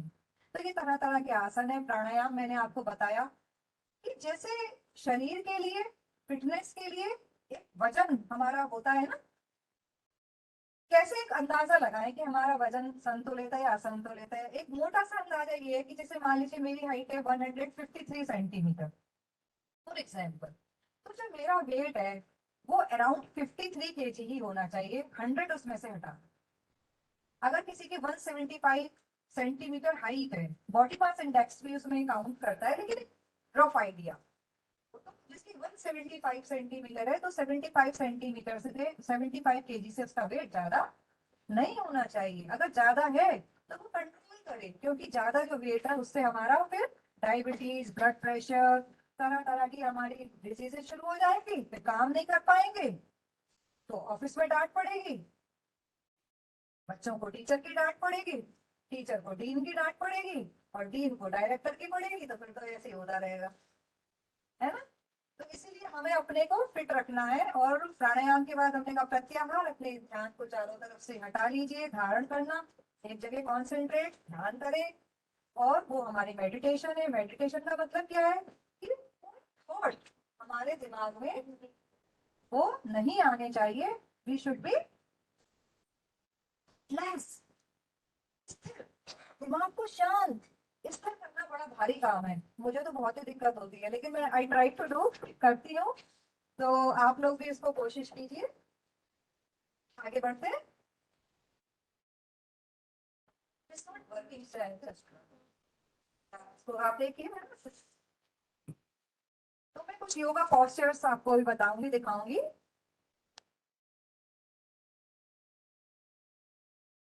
यहाँ पर आसन बहुत सारे होते हैं, यहाँ पर मैंने उन आसनों को फोकस किया है जो कि बेसिकली हमको स्ट्रेस को रिड्यूस करने के लिए चाहिए। तो ये क्या है, ये पद्मासन है, जैसे कि हम लोटस पोजीशन कहते हैं। इसमें जैसे आप देख रहे हैं कि मेरे एक पैर है ना, दोनों पैर ये जो बीच में नाभि है इसके इधर उधर स्थित है, दोनों हाथों की हमने ज्ञान मुद्रा ऐसे बना रखी है, और हमारा जो ध्यान है वो यहाँ पर आज्ञा चक्र के ऊपर हमारा ध्यान हम केंद्रित करते हैं। और जितनी देर हमसे आराम से बैठा जाए उतना करना चाहिए। शुरू में क्या करते हैं लोग कि क्या तो करेंगे तो बिल्कुल ही नहीं करेंगे, और फिर करेंगे तो इतना कर लेंगे कि वो सारी मसल्स पुल हो जाएंगी कि हम तो उठ ही नहीं पा रहे, हमारी तो कमर में दर्द हो गया, तो मैडम ने क्या सिखा दिया। तो कहते हैं ना कि जो स्ट्रेच करना धीरे धीरे, आप एकदम से रस्सी कूदते नहीं है, एकदम से आप 200 कूद गए तो क्या होगा, तो दर्द होगा ही होगा। धीरे धीरे बढ़ाना है। तो शुरू में आपसे जितना जो काम आराम से हो, अननेसेसरी खींचातानी बॉडी की नहीं बचानी है, धीरे धीरे। अब सवाल ये आता है कि आसन कितनी देर करें, एक पोज कितनी देर करें। तो जो एक पोज है वो हम कहते हैं कि 30 सेकंड से हमें जो है वो हम 3 मिनट तक हम कर सकते हैं, 30 सेकंड्स करीब हमें करना चाहिए एक पोज। और अगर हमसे नहीं होता है तो शुरू में जितना होता है उतना करें। मान लीजिए हाथों को स्ट्रेच करना है, मेरा हाथ ही नहीं पहुंच रहा, तो मैं क्या करूं, कोशिश करती रहूं। कोशिश करने वालों की कभी हार नहीं होती, तो कोशिश करती रहूं, एक दिन होगा। ठीक है। तो ये पद्मासन है जो कि हमारे दिमाग को काम करता है, हमारी बीमारियों को, फिजिकल एलिमेंट्स को दूर करता है। और इसको अगर हम रोज प्रैक्टिस करेंगे तो हमारे अंदर जो है वो जैसे एक फूल खिला होता है ना, ऐसे ही मन खिला रहे हैं। तो इसको प्रैक्टिस करेंगे। आसनास फॉर कॉम्बेटिंग स्ट्रेस में ये वृक्षासन बहुत ही आसान आसन है, जिसमें आप देख पा रहे हैं ना कि हम अपनी पूरी इसको ऊपर खींचते हैं, ऐसे हाथों को ऊपर ले जाके। और ये जो बैलेंस करना, यानी जब शरीर को बैलेंस करेंगे तो दिमाग को भी बैलेंस करना पड़ेगा, ऐसे नहीं होगा। अगर आपका दिमाग चारों तरफ चलता रहेगा ना तो आप लुढ़कते रहेंगे बॉल की तरह। तो आप पहले खड़े होंगे, और जिस पैर पर आपको कॉन्फिडेंस है कि ये पैर मेरा ये वेट संभाल देगा, उस पर खड़े होइए, और दूसरे पैर को थाई पर लगाइए। हाथों को धीरे धीरे ऊपर ले जाइए, दोनों हाथों को कान से लगाते हुए मिलाइए और जोड़िए ऊपर। और फिर गहरी सांस लीजिए, बॉडी का जो सांस है ना उसे ऊपर खींचिए और रुके रहिए। ये धीरे धीरे फिर सांस को जब आपसे ना खड़ा हुआ जाए तो रिलीज कर दीजिए। शुरू में आंखें मत बंद करिए, क्योंकि अगर शुरू में आंखें बंद करेंगे ना तो आप गिरेंगे, बैलेंस आपका लुटेगा। तो धीरे धीरे आंखें बाद में बंद करिएगा, पहले ऐसे करिए। अब ये जो है बालासन चाइल्ड पोज, इसे शशक आसन भी कहते हैं। कोई मैंने कहा ना कि अलग अलग स्कूल अलग अलग ढंग से डिफाइन करते हैं। अब कोई कहेगा मैडम ये शशक आसन है या बालासन है तो अब इस बात के मुद्दे में ना जाए कि ये शशक आसन है या बालासन है। कोई स्कूल इसे शशक कहता है, कोई इसे बाल कहता है। मुख्य मुद्दा ये है कि ये जो आसन है, जब हम ऐसे करते हैं आगे की ओर झुकते हैं, तो ये हमारे माइंड को रिलैक्स करता है ना। और हमारी जो स्ट्रेस है, एंजाइटी है, वो इससे दूर होती है और ये हमारे नर्वस सिस्टम पर एक पॉजिटिव इफेक्ट डालता है। जब हम झुकते हैं और हमारा पोस्चर सही है या नहीं, तो फिर हमारी बॉडी ठीक है या नहीं, ये हमें कैसे अंदाजा होगा कि जब हम ऐसे बैठे और झुके तो ये जो हमारे बम्स है ये हमारी हील को टच करते रहने चाहिए। घर जाके बैठ के देखना कि किसके बम्स किसकी हील से लगे रहते हैं आगे झुकने में। और अगर आपके उठ जाते हैं हील से आगे झुकने में, it means you need to work on your body. अभी आपको अपनी बॉडी पर वर्क करने की जरूरत है। तो क्योंकि अभी आप तो बच्चे हैं, अभी तो फ्लेक्सिबिलिटी अच्छी है, हाँ? कि भाई अब जैसे हम लोग हैं, हम तो कहते हैं ना कि अब तो अब जब 50 से ऊपर आप निकल गए तो इसका मतलब ये हो गया कि भाई अब जिंदगी का आधी तो यात्रा पूरी हो ही चुकी है। अब तो वापसी का टिकट कटने हैं। अब ये आप लोग इसको देखेंगे ऐसे है, करके देखना। अब ये है पश्चिमोत्तानासन। ये थोड़ा डिफिकल्ट आसन है और हर किसी से नहीं होता। एक शख्स मुझसे बोले मैडम आपके हाथ थोड़े लंबे हैं। मैंने कहा अपनी कानून के हाथ तो नहीं है मेरे, आपके हाथ लंबे हैं इसलिए आपके पकड़ में आ जाते हैं। ऐसा नहीं है, कभी मेरे भी नहीं आते थे। मेरे साथ में कभी ऐसी स्थिति थी कि मैं भी नहीं पकड़ पाती थी। इसमें कोहनी देखो घुटने के पास जमीन से लगी हुई है और जो माथा है वो हमारे घुटनों से लगा हुआ है और हमारे जो हाथ हैं वो हमने अंगूठों को पकड़ रखा है। तो ये पश्चिमोत्तानासन क्या है, ये भी हमारे डिस्ट्रैक्टेड जो माइंड है ना, उसको कंट्रोल हमारे करने में मदद करता है। आगे बैठकर हमसे झुकते हैं, मैंने अभी आपको समझाया। तो अब क्या करना चाहिए कि भाई हमसे नहीं झुकाया जा रहा तो क्या करें। ये नहीं कि एकदम से मसल हमने अपनी स्ट्रेच कर दी। अब हम अगर हमसे इतना झुकाया जा रहा है तो ऐसे थोड़ा थोड़ा आगे को झुकने की कोशिश करते रहे, करके देखना जितना झुका जाए। पैर नहीं मुड़ने हैं, चाहे झुका कम जाए। और जिन लोगों को हर्निया से संबंधित है ना जो वो होती है, शिकायत होती है, तो वो लोग ऐसे आसन को उन्हें नहीं करना चाहिए। कुछ कुछ चीजें ऐसी हैं जो हमें ध्यान रखनी होती हैं कि भाई किसी का भी कोई मेजर सर्जरी हुई है तो नहीं करे। तो वो प्राणायाम कर सकता है, प्राणायाम सब कर सकते हैं, किसी का कुछ भी वो है अनटिल एंड अनलेस कोई कान की सर्जरी ना हुई हो, क्योंकि वो कानों से एकदम प्रेशर पड़ता है ना। तो थोड़ा सा जिनको कोई एलमेंट है वो लोग सलाह ले सकते हैं किसी अ, जो योग स्पेशलिस्ट की, या अपने डॉक्टर से भी पूछ सकते हैं, डॉक्टर्स भी बता देते हैं। एक कहलाता है सेतु बंद पोज पोज। तो ये इसे ब्रिज पोज या सेतु बंद आसन कहते हैं। तो ये जो आसन है ये भी हमारे माइंड को ठीक रखने में मदद करता है, हमारे हार्ट को लाइट करता है। तो इस तरह से हमारी जो भी स्ट्रेस है, एंजाइटी है, डिप्रेशन है, वो दूर होता है। और सबसे बड़ी बात तो ये है कि जब आप योग करते हैं तो बॉडी के अंदर एक बहुत ही पॉजिटिविटी अपने आप ही क्रिएट होने लगती है। पूरी बॉडी के ऊपर एक पॉजिटिव इफेक्ट पड़ता है, खाली माइंड ही नहीं, सारे ही बॉडी के जो एलिमेंट्स हैं वो हमारे इससे दूर होते हैं।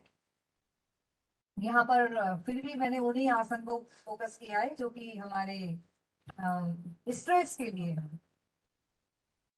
एक काओ पोज जिसे कि हम मार्जरी आसन sorry it is cat pose. कहीं कहीं अभी मैंने कहा ना वो अलग अलग स्कूल है, मैं कई स्कूलों को पढ़ती हूँ तो कहीं काओ पोज भी, कहीं डॉग पोज भी मिला होता है। बेसिकली इसको कैट पोज ही कहा जाता है, मार्जरी आसन। तो ये कैट कैट के देखिए जैसे बिल्ली होती है ना, अभी और भी तरह की, इसमें ये तो दो ही है, तीसरा भी होता है कि जब ये चेस्ट आपकी जमीन से लग जाती है, बिल्ली कई बार देखो ऐसे दिखती है, कई बार ऐसे करती है, कई बार जंप करते पूरा एक बार जंप कर जाती है।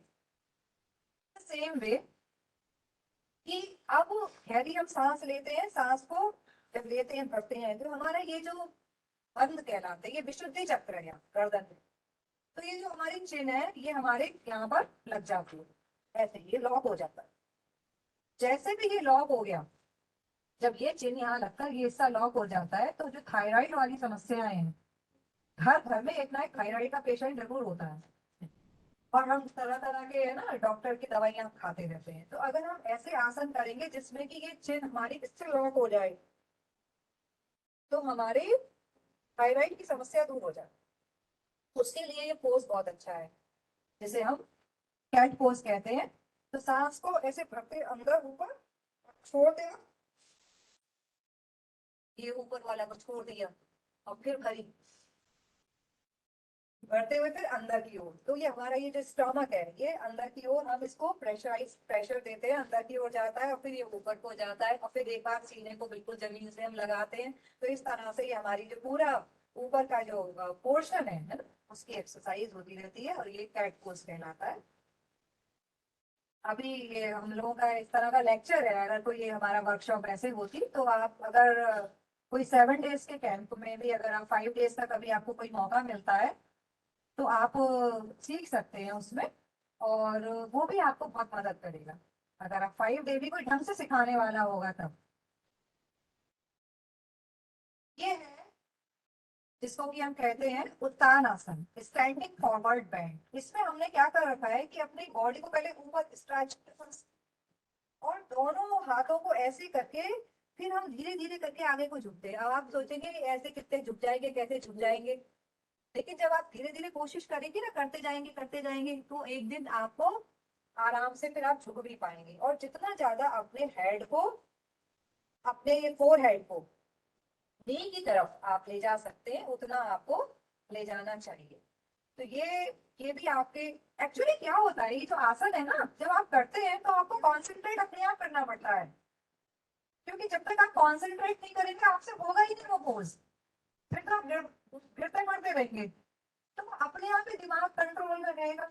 अगर आप 20 मिनट आपने किया, मान लो, तो 20 मिनट तो दिमाग शांत रहा, दिमाग तनाव में जो चल रहा था वो 20 मिनट्स तो हमारे को शांति पड़ी, वो 20 मिनट्स भी बहुत इंपॉर्टेंट है। अच्छा, आगे लोग क्या कहते रहते हैं कि अरे मैडम कहाँ टाइम है, डीएचए करें, वो करें कि ड्यूटी पे टाइम से पहुंचे, यार कैसे करें, टाइम नहीं मिलता। तो ये सब हमारे क्या है ना, एक्सक्यूजेस है। हमें खाने के लिए कैसे टाइम मिल गया, या हमें चैटिंग के लिए दोस्तों से कैसे टाइम मिल जाता है?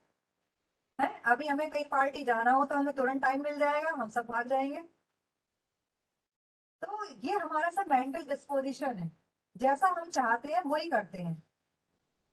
तो अगर हम ये विश्वास कर लें कि कुछ हो जाए, दुनिया इधर से उधर हो जाए, बस मेरे को ये काम जरूर करना है, फिर आप कर पाएंगे, यू नो।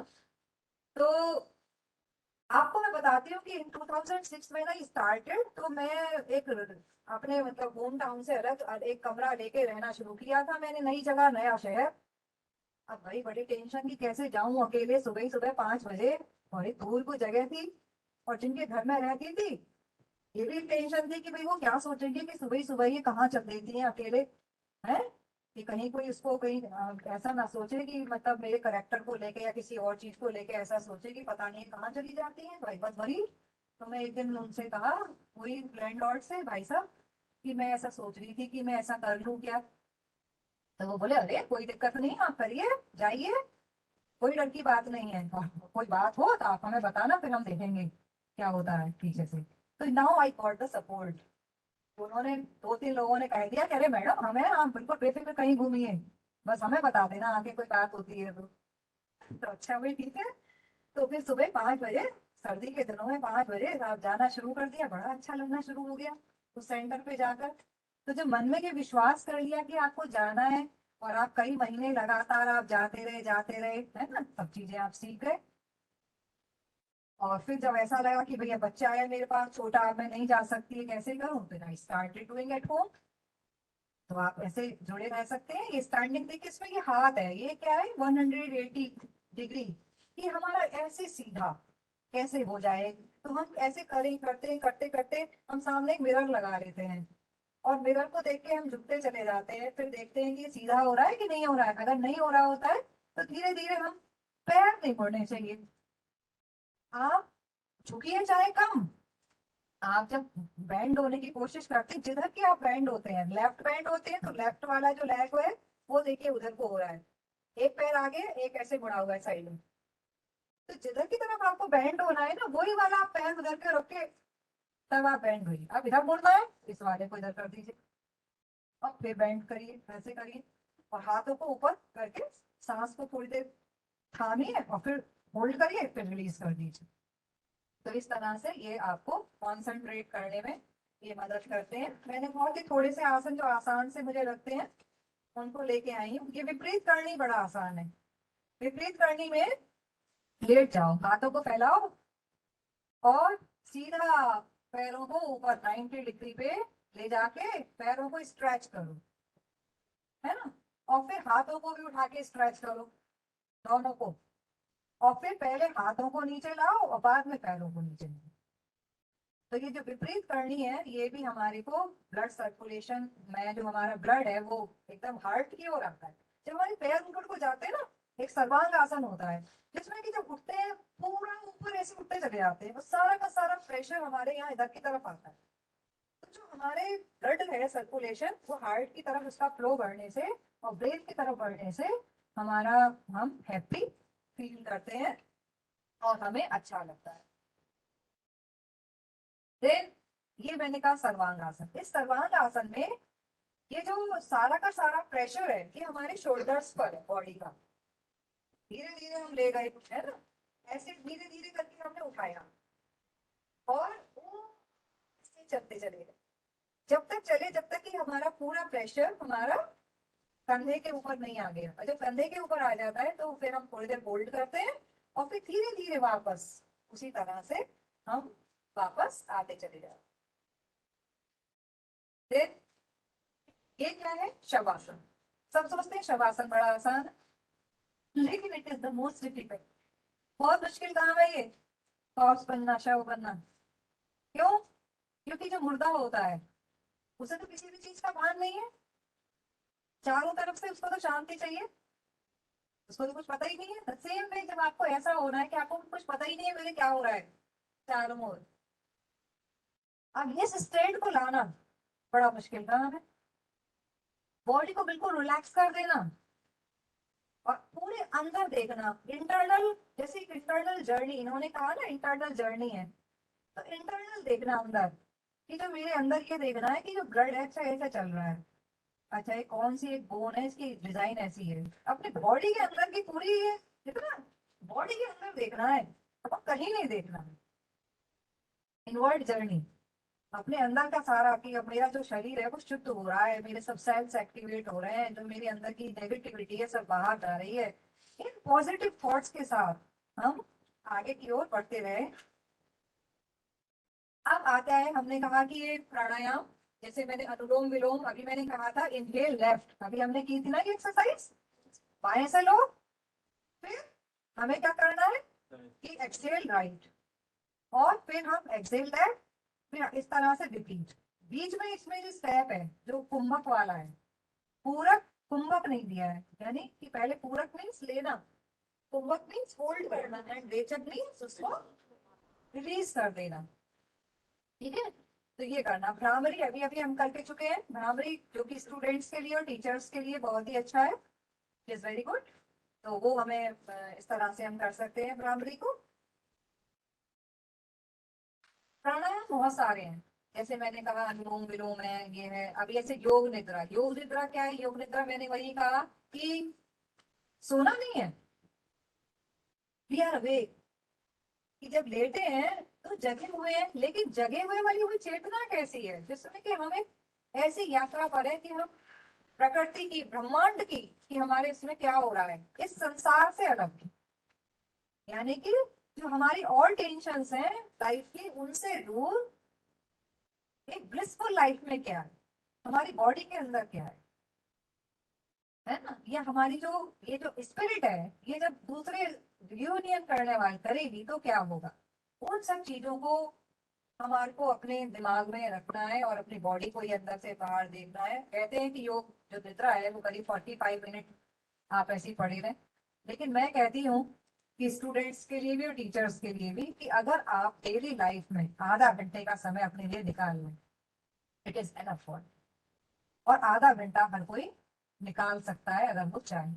उस आधे घंटे में आपको क्या करना है कि आप 5 आसन, ज्यादा नहीं, कोई से 5 आसन करो, बस बदल बदल के करते रहो, क्योंकि हर आसन का अलग तरह का प्रभाव होता है।